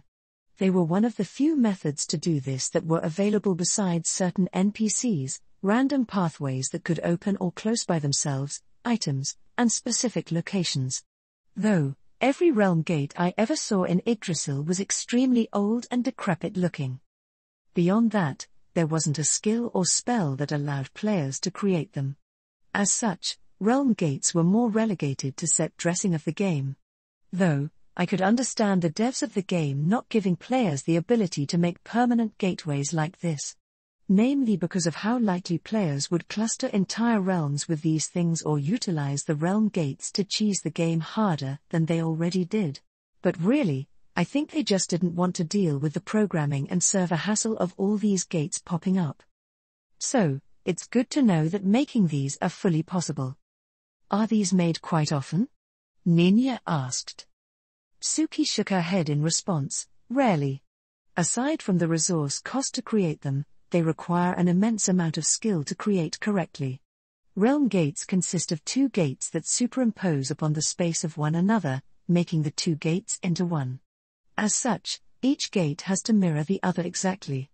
If there is one tiny difference between the two, be it a small chip in the stone of one or the mana imbued into each stone being slightly more or less than its counterpart, then the gates won't work. The time to create a realm gate is also a factor as they take years to produce. There's also the amount of mana they produce, which is highly noticeable to those specifically looking for it. As such, the other realm that is being connected to should be alerted about a realm gate being created beforehand, typically with treaties and agreements put into place, else it will be assumed that the realm gate is being made with hostile intentions. Since this realm lacks a divine authority aside from Princess Kasha, we won't have to worry about that. All that's needed to be done is to hide the gate's mana from all regular forms of detection, which is why the walls of this room are inscribed with spells and enchantments to muffle and hide mana. Interesting to know. Additionally, now that I thought about it, I should learn to make a full-time portal to Mom's realm when I had the chance, since it should be a lot simpler to do as a full goddess. Oh, and speaking of Mom, I just realized that her paladin, Nero, was also relatively new to magic like Tyr was. I think it would be a good idea to invite him here and get a measure of his ability with spellwork, since it wouldn't do for Mom's paladin to have a lacking skill in magic. I'll have to send a message to Yamato about it a little later. And a few of the kitsune in Elwald's new teleportation magic, so they should be able to teleport the pair over here so that I won't need to. With this in mind, my family and I followed Suki out of the room and into the hallway once more. With this, I have shown most of the palace that is currently in use. Is there anything else that you might request of me, Your Highness? Suki asked. I shook my head with a smile. No, that is all that's required. You may go back to what you were doing before we arrived. I think I can take it from here, I answered, earning a bow from the red kitsune. Of course, Your Highness. Please, feel free to call upon me for whatever you or the royal family might need, Suki said in reply, which I gave a nod of my head to. With that, she gracefully scampered off to continue her duties, leaving the five of us alone once more. Well, alone in the relative term, since I knew that there were hidden guardians all around us at the moment. With this, I turned back to my family. Since we've had the entire tour, I feel that it's time we got to work, I stated as we were here in the palace for a reason. Tyr, let's get you started on magic. Tyr's eyes became wide and slightly excitable at hearing this. Guess my kit's a lot more thrilled about this than I expected. Then again, being taught how to conjure fire on command would probably seem pretty awesome to most people. Tyr. Arriving at the mage study room that we had been shown earlier, I still found myself quite amazed at how I was about to learn about magic. This was going to be a completely new experience for me, but it would make me that much closer to Ninya and Mom once I did learn more about casting magic. Once we entered, Mom led me to the middle of the room, made up of a marble-like stone for its floor and walls with copper filigree spreading throughout it. Ninya followed after us, but Saizo and Lucrute stayed at the edge of the room to watch. Once we had arrived to a spot that Mom felt satisfied with, she had us stop. Mom took a moment to examine me with a smile, which I found myself returning. All right, Tyr, how much do you know about magic? I just want to get a read on that much, at least. Mom asked. Thinking about it, I answered, mages use mana available to cast spells. They also have a limited amount of mana that takes a day to recover. Also, that there are different tiers of spells. I'm sorry that I don't know more than that. Mom ruffled my hair and laughed. No need to be sorry about what you don't know. It's why you're here, after all. She assured me, you're correct on the basics, though. Spells require mana, and casters are limited by their pool of mana that they can channel each day. Well, most casters are. Mom added with a wink, causing me to giggle at the joke. There are 3 sources that casters channel mana through to cast spells. There's the innate source, which is the rarest, where a caster uses themselves as a conduit to channel mana to cast their spells. These casters are usually sorcerers or beings innately tied to magic. Then, there's the worldly source, that's the most common, where a caster channels mana through their surroundings for spells, like wizards or druids. Finally, there's the external source, where a caster channels mana through a patron of some sort, like priests and paladins. What kind of caster would you be? Innate, right? I questioned. I'm all 3. Mom replied. The confusion must have been clear on my face as she added, primarily, I am an innate caster due to my heritage, but as I traveled and grew stronger, I learned other methods of casting. In addition to this, I am a goddess of magic at this point, so that pretty much makes all methods of magic casting as being in my authority. Makes sense, I said in understanding. Is there any advantage for knowing any specific method of casting? There are advantages and disadvantages for every method in comparison to the other. Internal casters are typically stronger and more destructive with their spells than the others, but it comes with the cost of losing versatility. External casters will always be the most unique in spells available to them, but the downside is that they will rarely be able to learn spells outside of their patron's purview. It also comes at the cost of being fully dependent upon your patron, as you are merely borrowing their ability to cast spells. Finally, worldly casters are the most well-rounded and versatile, but it comes at the cost of being a jack of all trades, master of none. Their spells will never be as bombastic as an internal caster's, and they lose out on unique spells because they aren't drawing upon another's power. That's something I never thought of before, but it did make sense as to why I've never seen a priest cast something like a fireball before. Where does that leave me then? As an innate caster due to your already highly magical nature from your body eventually becoming that of a kitsune. Mom answered, which I still found strange to believe, but I only had to take a glance at Nina to confirm what I had been told. Aside from some changes, it didn't seem all that different from just being human. It would take some time to get used to, but I'm certain I could quickly adapt. Actually, last night, Saizo and I both had a long talk with one another about the topic. One main benefit to this was how we wouldn't end up being separated because of me dying of old age. In fact, I wouldn't have to be separated from Nina or Mom either. We had forever to be together. I liked that more than any potential power I might gain from the transformation. I've seen enough of my family die in such a short span of my life that I could stomach. With the basics of mana taken care of, we should have you get a feel on your mana so that you can start manipulating it. When you're able to do that, we'll go on to the basics of spell arrays. And how would I begin trying to manipulate mana? Is there some type of process for it, or do I just mentally cause it to happen? I questioned. Not everyone initially manipulates mana in the same way. For some, it just comes naturally as breathing. Other might need a little push to begin. For instance, Mom looked over to Nina. How did you first learn to start manipulating mana? A little bit of nostalgia filled Nina's eyes as she answered, a traveling mage came by our village when I was younger, and I watched him cast a few spells. Somehow, it just sort of clicked together in my mind on what he was doing, and I figured out how to manipulate mana that same day. I could also remember the day that Nina was talking about. She was so excited the night it happened, and both our parents and I were extremely surprised when we saw tiny blue sparkles in her hands. Sadly, our original mom and dad didn't get to see any of Celicia Nina's further developments as the plague came a little later. Mom turned back to me. Nina's talent no doubt helped in that regard. As for you, a little help might be needed. She then put her hand to my stomach, and I felt a small clump of warmth gather in my body as she did so. The only equivalent I could think of was being next to a warm fire while out in the cold. In fact, It was remarkably similar to when a cluster of golden mana motes entered my body, just more concentrated now. Feel that? I instantly nodded, yeah. It feels so comfortable. I responded. That's good.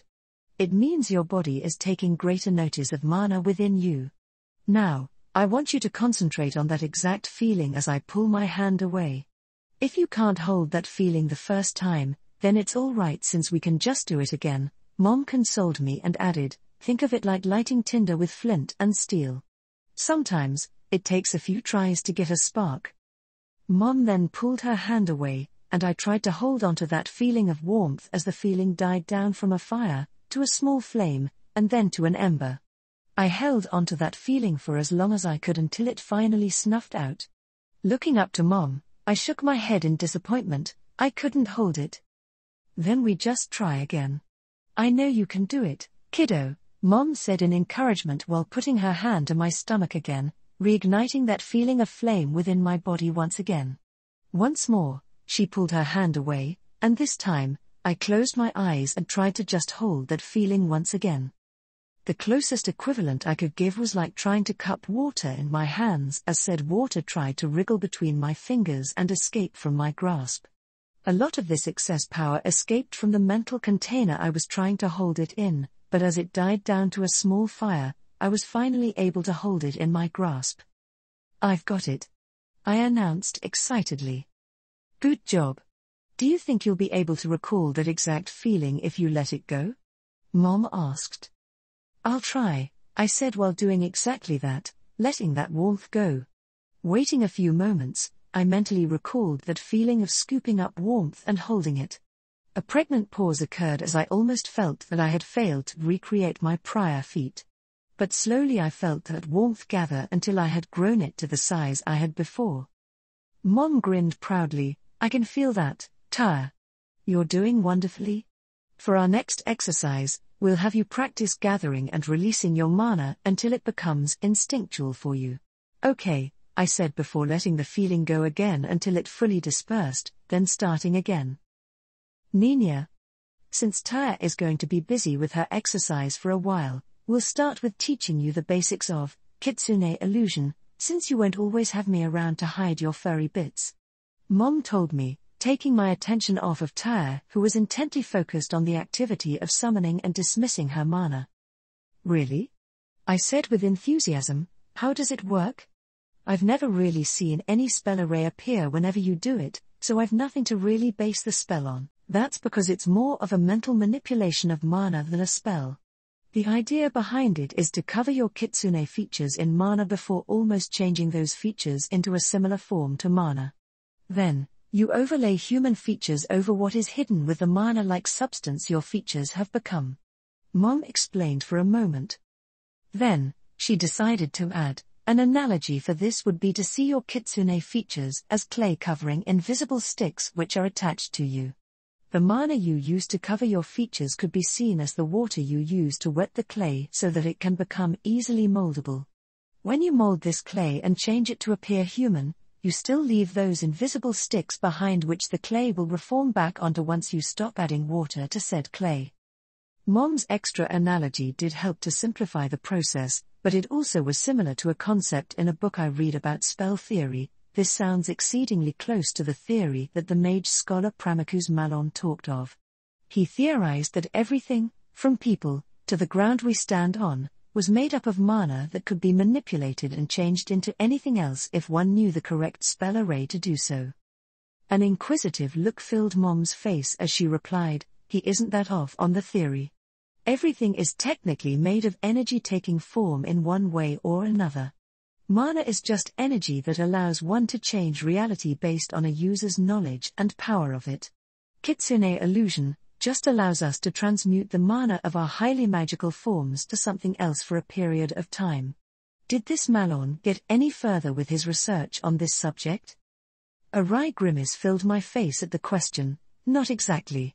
While there were many theories he came up with, it was the one he tried the most to experiment on. From what the history books say, he attempted to try and apply this transmutation to himself so that he could become immortal. There wasn't even ash left behind after he vaporized himself. I answered while recalling the time I had learned about that when I had been in the Magician's Guild's library trying to study and become stronger. To be honest, multiple historical records about magical theorists ended with them somehow killing or permanently harming themselves in imaginative ways. A lot vaporized themselves, some turned into grotesque monstrosities unable to stand or form coherent speech.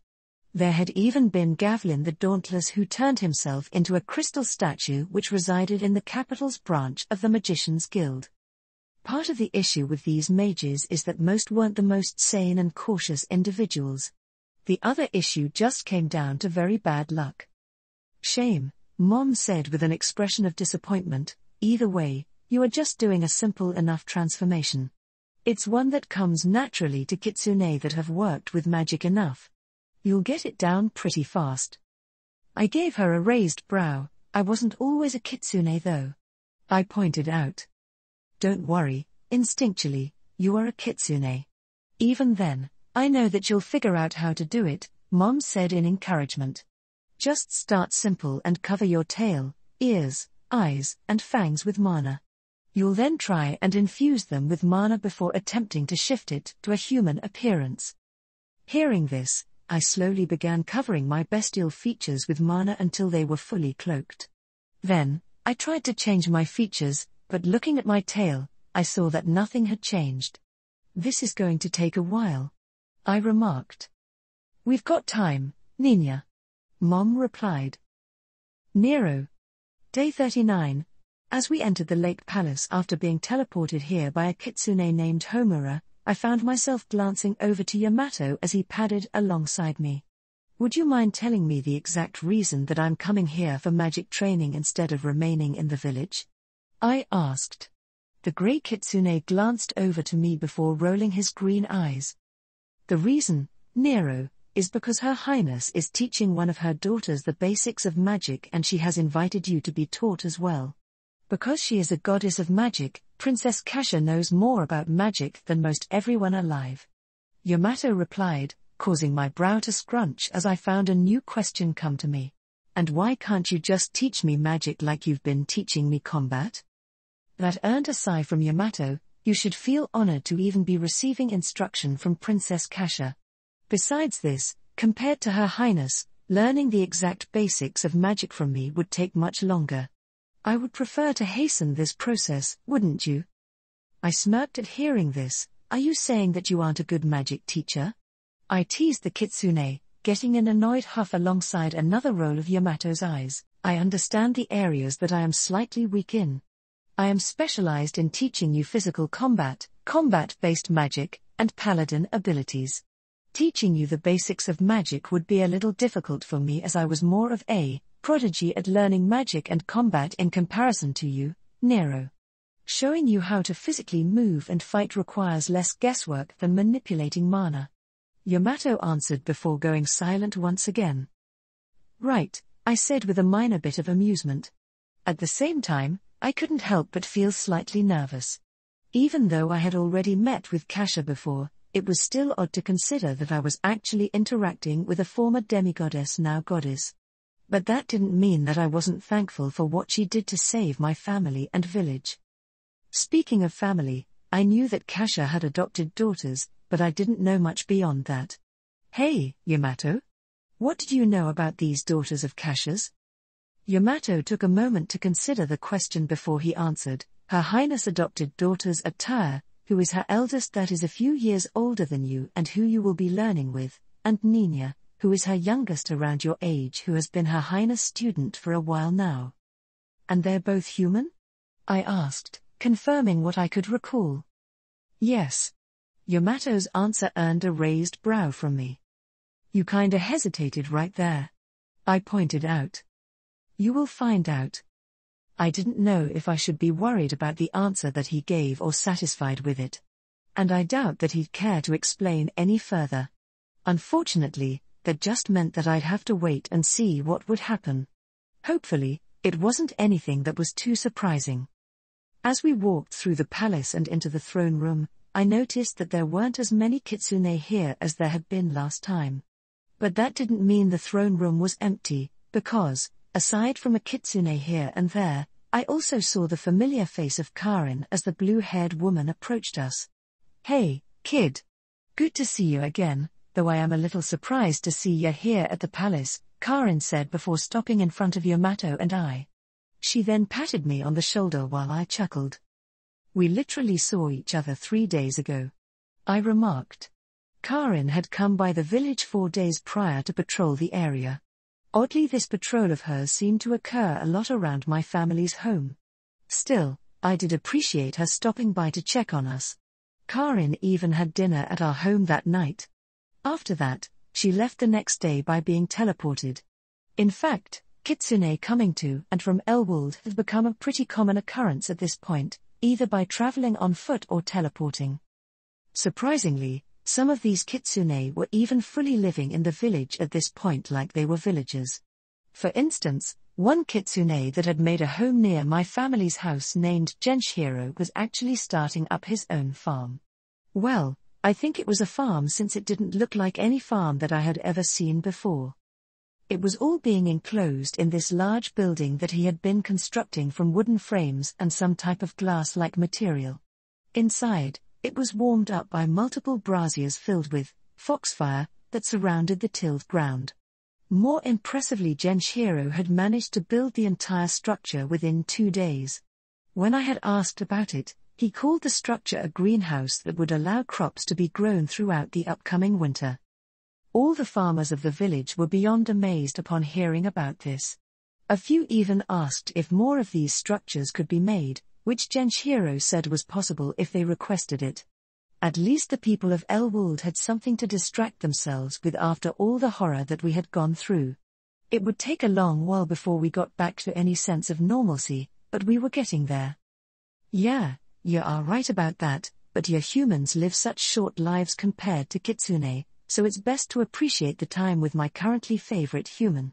Besides, most men would give their left arms to spend more time in my beautiful presence, so you should be thankful, kid," Karin boasted, earning a chuckle from me. "Humble, much?" I teased back. "And what's this about me being your currently favorite human?" "Nah, just being honest about my looks is all. And as for currently favorite, your little sister is really making strides in getting my favor with how adorable she is. Makes it hard to choose, kid," Karin replied with a grin. "Fair enough," I agreed.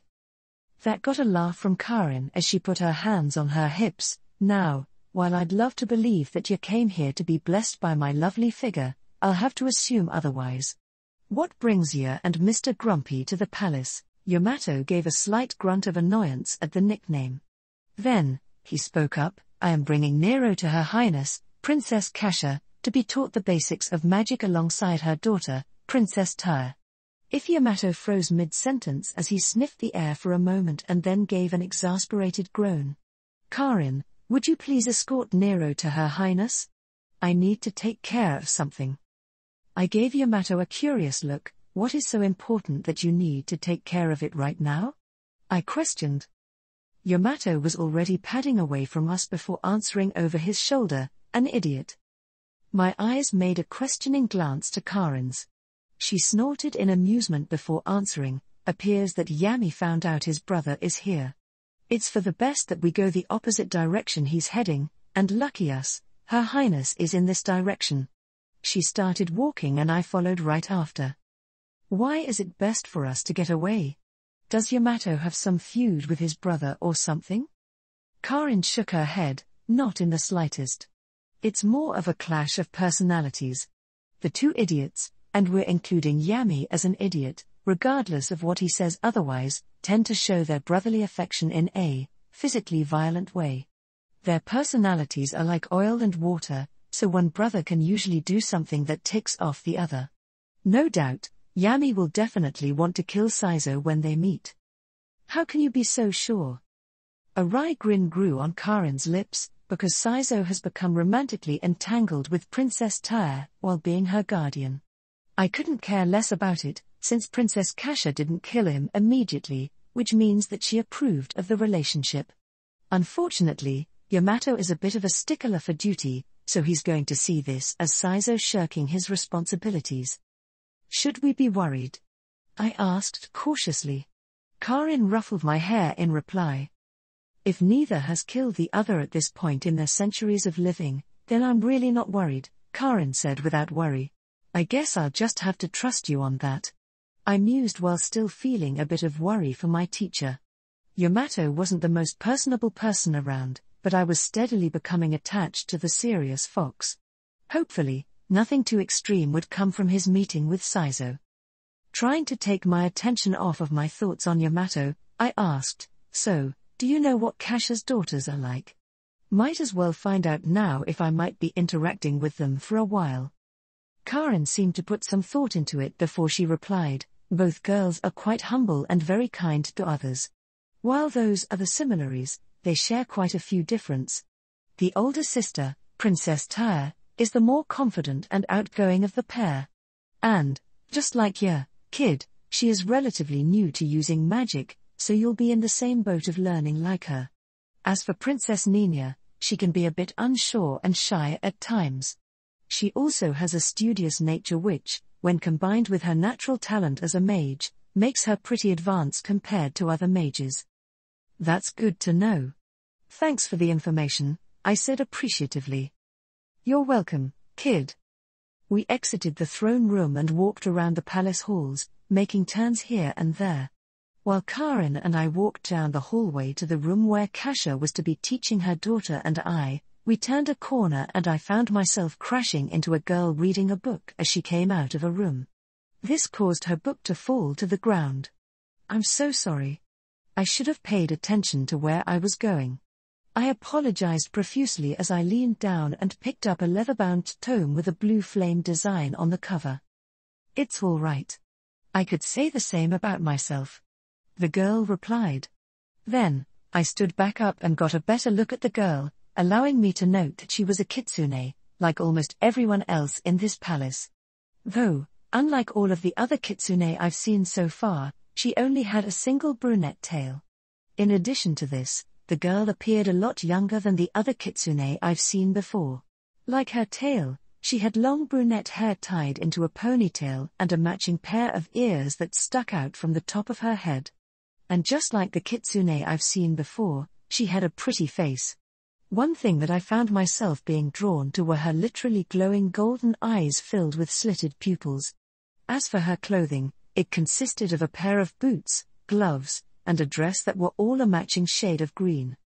Here you go, I said with a smile while holding out the book to the girl. She smiled and took the book back from me with a thankful nod. I appreciate it, she said with thanks before looking at me with a curious look and asking, odd to see another human around here. You wouldn't happen to be Nero, would you, another human? Wait, Kasha's daughters were supposed to be human, so that would make sense. I'd probably be the third human here. Yeah, I am. Though, I'm curious to hear you mention more humans here. Who are the other humans here besides Kasha's daughters and I questioned. Currently, there's just Tyre, Lucrute, and now you. She answered, confusing me. It seemed like she picked up on my thoughts as she asked, is something on your mind? Just a bit of confusion. Shouldn't there be 4 humans in the palace, since I heard that Kasha's younger daughter, Nina, is also here? As soon as she heard that, the girl giggled in amusement, and I heard a small snort of laughter coming from Karin, making me raise a brow at the action. What's so funny? I slowly asked while looking between the two. Eventually, both Karin and the girl settled down, though Karin seemed to barely contain her laughter. That was when the girl replied, you weren't exactly wrong, since I used to be human. That changed a couple of days ago, and I'm now kitsune. Wait. What?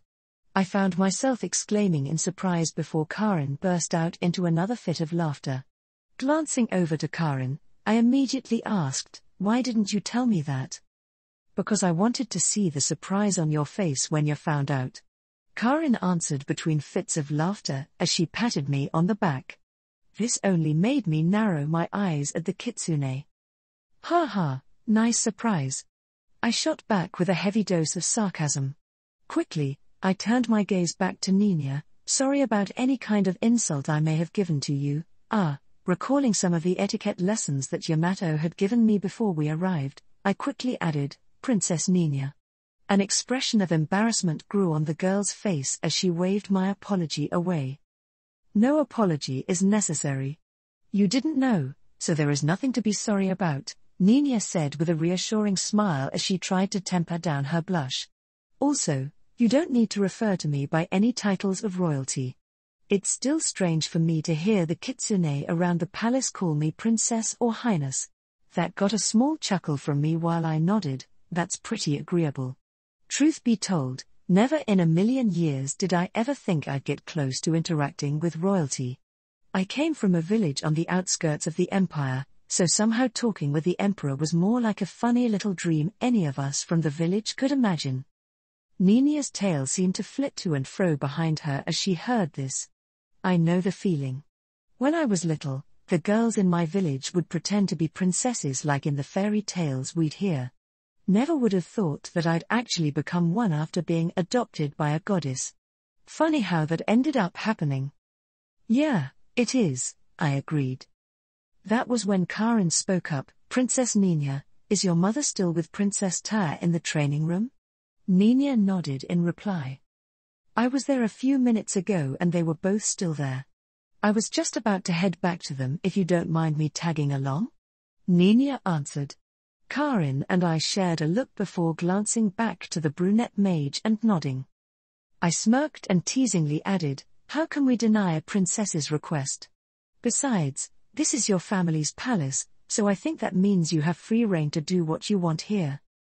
I said that you didn't need to call me by any royal titles, Nina stated with a hint of embarrassment. Well, my teacher will probably try to kill me if he finds out that I'm not being formal. Then again, with you being a princess, you could probably have me imprisoned or beheaded if I call you princess and upset you. Bit of a conundrum, isn't it? I said while laughing, which got laughter from Nina as well. Would it help if I made it an order? Nina joked back. Thinking about it, that would certainly get Yamato off my back about etiquette. Sure, why not? Then, I hereby order you to just call me Nina. The green-clad princess commanded in amusement. Okay, Nina. I replied. Karin snickered at this. Okay, you too, we probably shouldn't keep Her Highness waiting any further. We nodded at the recommendation and followed Karin as she led us to the training room. As we walked, a thought came to mind. By the way, why were you in that room instead of with your mother and sister? I asked Nina. Using the toilet. My brow rose at the unfamiliar word. What?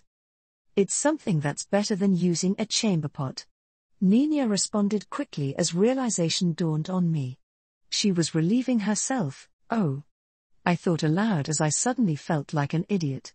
I was quiet the rest of the way to the room that I would be taught in. As we entered, I was surprised to see how different this room was to the hallway that we had just come from. It was covered in marble and copper, while in the center of the room, I saw Kasha standing next a blonde girl, a bit older than Nina and I. The blonde girl, I assumed to be Taya, was concentrating on creating a spell array, as Yamato called them. Yet, it seemed really basic as the circle was empty and seemed to slightly waver at certain sections until becoming smooth once again. It used to forming spell arrays before we start with trying to learn basic spell. We overheard Kasha say.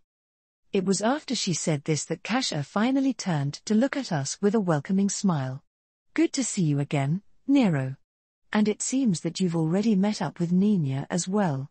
Her golden eyes then flicked to Karin with a hint of surprise, though, I expected that Yamato was going to be with you. Yami had to take care of something as soon as we got here, Your Highness. He asked me to escort Nero to you. The blue kitsune answered and then turned to me. Since I've dropped you off, kid, I better get going back to work. I'll see you later. Have a good day, Your Highnesses. You as well, Karin. Once Kasha said that, Karin took it as her moment to leave and left us. By this point, Taya had stopped her practice as was now intently studying me with a friendly expression as Nina and I walked over to the pair. Seems that introductions are in order. Girls, this is Nero, paladin of my mother. Nero, you've already met my youngest, Nina, Kasha said while pointing to the brunette girl, so let me introduce you to my oldest, Tyr. Nice to meet you, Tyr, I said as friendly as I could. A pleasure as well, Nero. At least I'm not going to be the only one here who is relatively new to magic. Tyr replied. I gave an easy laugh at that. Well, I'm not completely new to magic since Inori gave me this skill that allows me to coat my weapons in blue flame. But I'm not exactly even sure how it works, so I don't know if that really counts. I admitted before pulling out my sword and activating Inori Smite, coating the blade in blue flames until I quickly let it die down so as not to use up all my mana. That's still pretty new, Nero, Kasha said in amusement, but no matter, you're in good hands here. From the way that you didn't have any issues summoning up mana, you appear to have a good grasp at moving said mana throughout your body. Has Yamato gone over forming mana into spell arrays with you? I shook my head, no.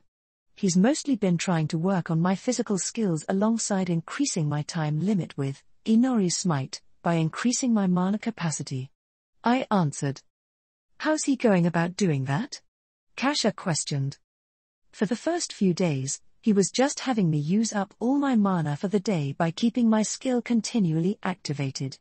Then, he'd begin physical training with me.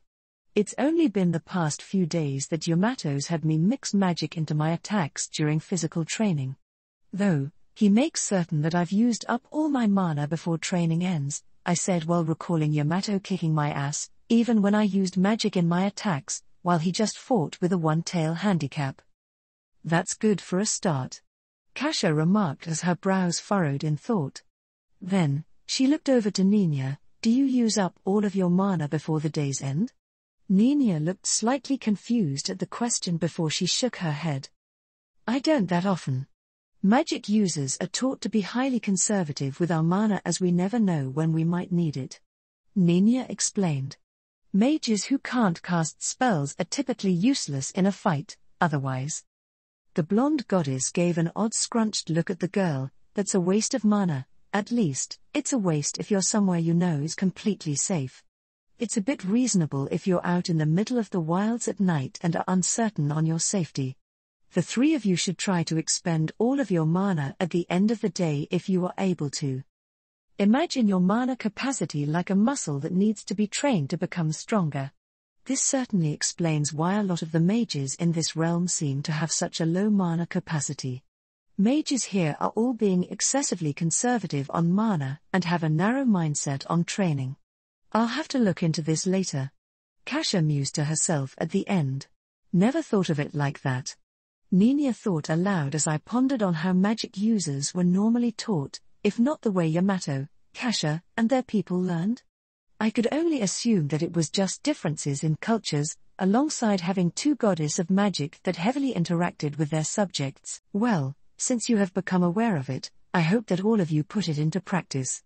Kasha requested before walking over to me. Now, have you ever tried emitting mana before without trying to activate your skill?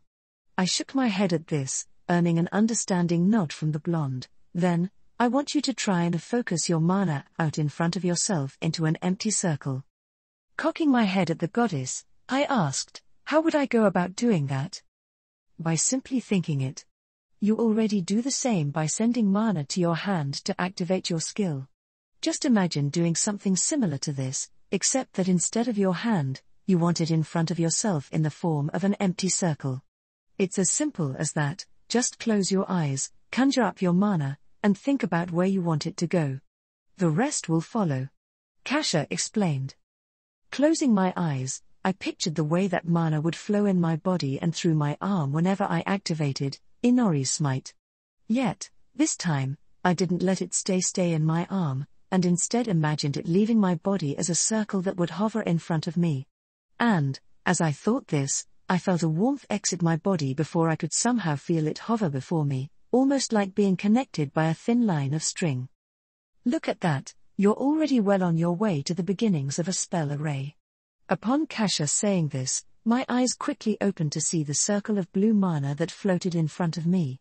Though, one thing I could make mention of, in comparison to Tyr's circle, is that mine seemed a lot more wobbly and unstable. You'll have to work on tightening your control on forming spell arrays since spells need precision to cast them. The blonde goddess held up her right hand and a wobbly circle like mine appeared in it. When forming a spell array, an unstable array like this can lead to a spell not being cast, if it gets cast at all, or it being cast wrong, which could lead to horrible injuries. Compare it to this. She held up her left hand and formed a perfect blue ring of mana, where the mana is perfectly contained and heavily mitigates any risks from failing to cast spells. Tara then spoke up, "Try not to be discouraged. It took me the entirety of yesterday to even form my spell array like this after figuring out how to manipulate mana." Glancing over to Tara's example, it was relatively stable, with some slight wobbles every once in a while. "That's encouraging to hear," I said optimistically. "Why does this have to be so much harder than just using my skill?" I pondered aloud. "It's simply because your skill is channeling my mother's power to do all the work of forming the ability. All it needs from you is mana to power it. It's the equivalent to baking an entire loaf of bread yourself compared to just buying a loaf from the baker." Kasha explained in metaphor, helping me to fully understand the concept. I found myself quickly chuckling at a thought. Looks like I'm to have a career as a magical baker instead of as a paladin. That earned a smirk from Kasha. "Then you'll need to start learning to make bread quickly, young baker," Kasha teased. "Lucrute, why does everything in this palace have to be so far apart?" I asked Sizo, who was walking beside me as we made our way back to the training room. "Because it wouldn't be a fancy palace if it wasn't a massive building, now would it?" Sizo replied, earning a laugh from me. Earlier, when we had been watching the girls practice, the grey kitsune asked if I was up to grab some food for a few minutes. I agreed since it was something to do besides sitting around and waiting. Maybe I should find an empty room to have a few targets set up in? I'll have to ask Kasha or another kitsune about it. Still, complaints aside, this was actually a fairly nice place to stay at. The food that Sizo and I had just had, given to us by one of the palace chefs named Tuki, was amazingly good, just like the lunch and dinner we had yesterday. The staff of the palace were always helpful and could be called upon when asked. Oh, and the massive bedroom that just Kasha and I stayed in last night was large enough to be home to an entire family of commoners. The bed was also amazing to sleep on, not that Kasha or I got much sleep last night. My mind then flashed to the image of that flawed copy of myself. I had another nightmare of him ramming his fist through my chest before ripping out my heart. It felt so real, but I knew that it was only just a bad dream. Either way, I didn't get as much sleep as I'd have liked for today. "Hey, Lucrute, you ever find it weird that we might end up as in-laws to each other?" Sizo suddenly mused, pulling me out of my thoughts and causing me to actually ponder the idea. "That you might end up as my son-in-law even though you're probably centuries older than me?" I replied. "Yes," I gave him a side glance with a raised brow, "not until you brought it up. Now, I doubt it's going to leave my mind for a while to come." "Thanks for that," I said dryly as Sizo gave me a wry grin. "Ah, you're welcome." The grey kitsune joked, earning a new set of chuckles from me. "Hey, at least there's some humor in the entire shit," Sizo suddenly said as he stopped where he was and looked ahead, a gaze I soon followed to find a grey kitsune in fox form with 7 tails and green eyes glaring at Sizo. "Please, tell me what humor is in this situation, brother?" the kitsune growled out as he slowly padded over to us, more specifically, to Sizo. "Brother? Who the hell was this guy?" "Hey, Yami. It's, been a little bit of time since we last saw each other," Sizo said awkwardly. "It's been almost a month. And in that time, I just learned that you've become romantically entangled with one of Her Highness' daughters instead of guarding her. I think I'm going to have to kill you," the fox named Yami said as he got closer. Sizo sighed at the threat. "Oh, brother of mine, I'll put my boot up your ass with the stick that's already residing there before you'll ever kill me," the humanoid kitsune retorted. "So, let's try to keep the potential damage to a minimum and avoid using skills and magic." "Fine." Yami answered. What's going on? I asked. Saizo looked over to me and replied, just a regular sibling disagreement between us. I gave the grey-haired kitsune a blank look. Right. How about, in the interest of preventing death or causing damage to the palace, you two don't try killing each other? I think that being in a relationship with Kasha should give me more than enough leeway to get both of you to not do that, I said in a mixture of recommendation and order. That got a look from both Yami and Saizo to me. For a moment, nothing seemed to happen, then Yami seemed to relent first. As you wish, Prince Consort. Yami responded before glancing back to Saizo once again. This isn't over, brother. No need to tell me, Yamato. We'll finish our chat later. Saizo shot back as Yamato gave an annoyed huff and seemed to stomp away. Once he was gone, Saizo spoke to me. Mind if you keep what was said between my brother and I to yourself?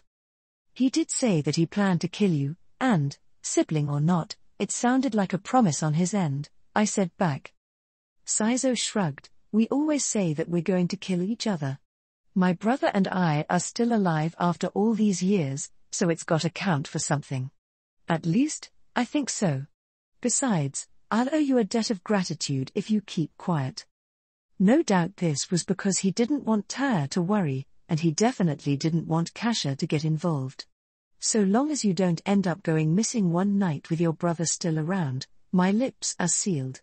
Also, I had no real measure on if sibling relationships like this were normal in Kitsune society, so I'd be silent for now.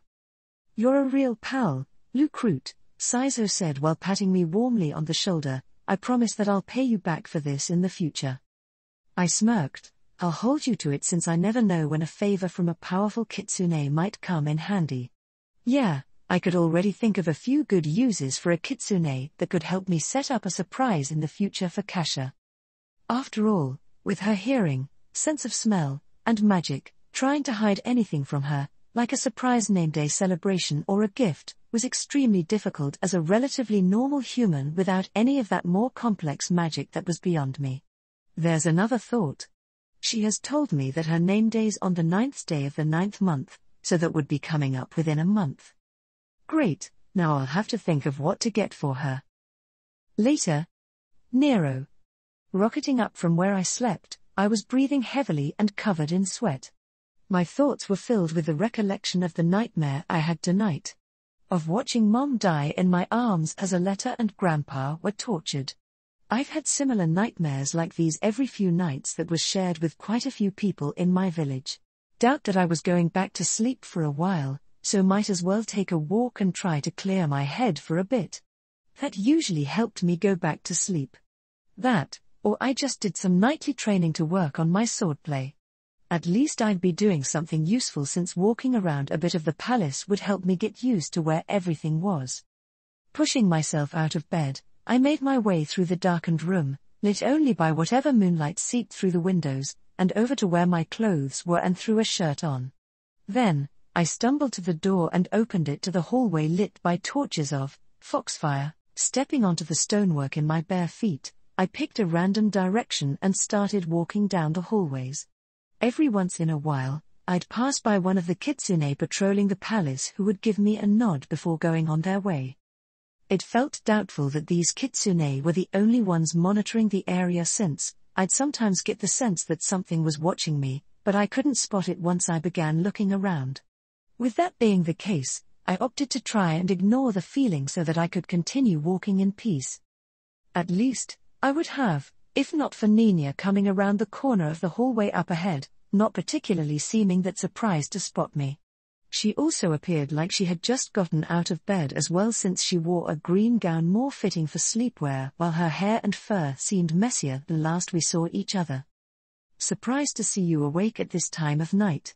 Though, it doesn't seem that you're that surprised to see me. I commented. Nina gave me a tired grin, couldn't sleep. And I picked up your scent while walking around, so I thought I might as well try to practice using it. Nina explained, reminding me of how she said she'd been human until only a couple days ago. So, a strong sense of smell was probably one of those changes. Looks like it worked since you found me, I said as Nina and I stopped in front of each other. That was when I curiously asked, "Why is it that you can't sleep?" I noticed Nina's smile seemed to drop as her tail slowly seemed to curl around her waist while her ears slightly lowered. Had a bad dream. Couldn't go back to sleep after that. You? She returned as her tail began to uncurl itself. I could only guess that it was something that truly frightened her, not that I was much better. Same. I admitted. Do you want to talk about it? Nina shook her head, making me shrug. It was understandable if she didn't want to talk about the subject. I know that I wasn't exactly comfortable bringing up the subject of my nightmare. That's fine. I'm planning to continue exploring the palace if you're open to walk for a bit. That's fine with me. And so, with a new traveling companion, Nina and I trekked through the hallways once again. So, Nina piped up, "You're from the Baharuth?" I nodded. "What's your country like?" Not the best person to ask about that. I've grown up and lived my whole life in the village of Elwold that bordered the northern section of the Tob. Being here, crossing through Tob and in this palace, is the furthest I've ever been away from home. I admitted, aside from that, village life was simple enough. We'd have our harvests and our wares that we'd sell to the city, along with any peddlers that came to the village proper. What's life like for you as a Reezy? It started about the same as you, Ruthie, Nina teased back, getting a chuckle from me. I lived in the village of Sunreed with my sister for most of my life. The only difference is that I was learning what I could about magic or practicing it. It wasn't until over 2 years ago that I left Sunreed after Tyre, along with all the other girls that had reached their 10th name day, were taken by Baron Baldric and sold off as slaves to Eight Fingers. I found myself shocked to hear that. Tyre did not seem like someone who had gone through slavery. I've seen slaves a few times from some of the more wealthier traveling traders that visited Elwold, and most of them seemed like the life had been drained out of them. Tyre, in comparison, seemed so happy and filled with that same life that other slaves had been lacking. After that, I left the village to become stronger and search for Tyre. I became an adventurer and eventually ended up living in Rantel looking for clues on my sister. At least you managed to find and reunite with her again. I commented, earning a smile from Nina. And I'm thankful for it every day. What about you? Got any family? My little sister, a letter, and grandpa. I answered. Older brother, huh? Sounds so much easier than being the younger sibling. Nina remarked as a small grimace crossed my face. No way. It sounds easy at first, but I'm going to need to beat boys off of her with a stick or a sword when she gets older. I retorted. Nina glanced at me with a raised brow. Sounds a bit overprotective. Nope. Not overprotective enough, especially with the guys I know in Elwold, I stated without hesitation. If anyone wants to be with my sister, then I am going to make sure that they match my expectations. Then I pray that your sister meets someone who meets your expectations quickly. Otherwise, there might be a lot of injured villagers in the future, Nina said in amusement. So do I agreed. For a while after this, we continued to talk with each other, trading stories of our lives in our villages until we both felt exhaustion coming over us. I enjoyed just having a normal conversation with someone else about random frivolous things. It grounded me, and it seemed that Nina was appreciative of it as well. I think it's getting to that point where I'm about ready to go back to bed. We've got more training tomorrow, and I doubt your mom is going to allow a little sleep deprivation to get in the way of it. I commented with a yawn. Yeah, Mom can definitely be a bit zealous in training others. I enjoyed the talk and company. It helped, Nina said appreciatively. If you ever need someone to chat with during a case of insomnia, then you can try and find me since I'll probably be awake. I invited. Thanks, Nero. Same could be said about you to me, said before walking away from me. See you in the morning. See you then. Prince Barbaro. Day 40. We had made heavily hastened progress for multiple days, ever since the massive pillar of light had appeared upon the horizon. Dirty Baharuth tricks, most like. After all, they relied upon such gutless and cowardly things, like magic, to try and even measure up with my kingdom's esteemed cavalry units. This could not stand, as the worthless empire was obviously utilizing an intimidation tactic of some sort to try and demoralize my kingdom. As such, I had my mounted units press forwards at an increased pace ahead of the lesser foot soldiers. Though, that by no means meant that they would be allowed to falter that far behind. The foot soldiers were given orders to maintain a jogging pace. If I had to guess, it would take them no less than a week to catch up to my cavalry. It helped that the leaders of each of these peasant squads would be harshly punished if they couldn't catch up to the cavalry within my expected time frame. Severe punishment was always good motivator for peasants, as it seemed the best way to ensure that they obeyed their betters. This change of pace had led to a few logistics changes, as the supply wagons didn't have the ability to keep up with such speed of the cavalry and had to be left behind with the foot soldiers. As such, each member of my cavalry was carrying packs laden with enough food for both man and horse to make it to the destination. This was likely to expend more supplies than planned, but Rantel would be a good stop to resupply everything we would need and then some. One good thing about this entire situation is that it would be a good way to blood any of the new recruits on Baharuth mages. But with the way that these Baharuth dogs were able to reach so deeply into my kingdom without being noticed, it made me suspect that Rantel and or any of the villagers near the border intentionally didn't report such an incursion by the Baharuth. Likely traitors, the lot of them. Even if they weren't, it meant that they were so incompetent that they weren't even trying to defend my kingdom as they should. I'd likely have to do something drastic to get to the bottom of this. For one, Lord Rettenmeyer would need to be arrested and stripped of his titles. As ruler of Rantel, the kingdom's fortress city and first line of defense, he had been shirking his duties or betraying my kingdom. Secondly, I'd need to go to any of the border villages and root out any traitors or incompetents. Obviously, I would replace anyone needed with nobles who I knew were to my liking. After this, I would continue with my original plan for Tob before finally meeting this fox princesses. Even though I received word early on that the capital's mages had been unable to dispel this sorcerous witchery on Alecto, that only meant that these mages were useless and should be removed from office and imprisoned. Obviously, this was just another mage assuming the title of her betters. I've seen it before where some worthless mage gets it in their head that they can rule the world because they were able to conjure fire from their fingers. Such thoughts had to be culled and punished. Though, with tales of her beautiful appearance, I wondered if there was truth to these rumors. If so, perhaps I may even be merciful were she to apologize in a satisfying enough method. I could only imagine it now. Were I to root out the Baharuth incursion, traitorous or incompetent vassals, and then establish a foothold in the great forest of Tob before subjugating the fox princesses, then father would have no choice but to name me his true heir. After that, I'd need to have my brother killed as he's too much of a nuisance alive. So I'd just hire an assassin and let that be it.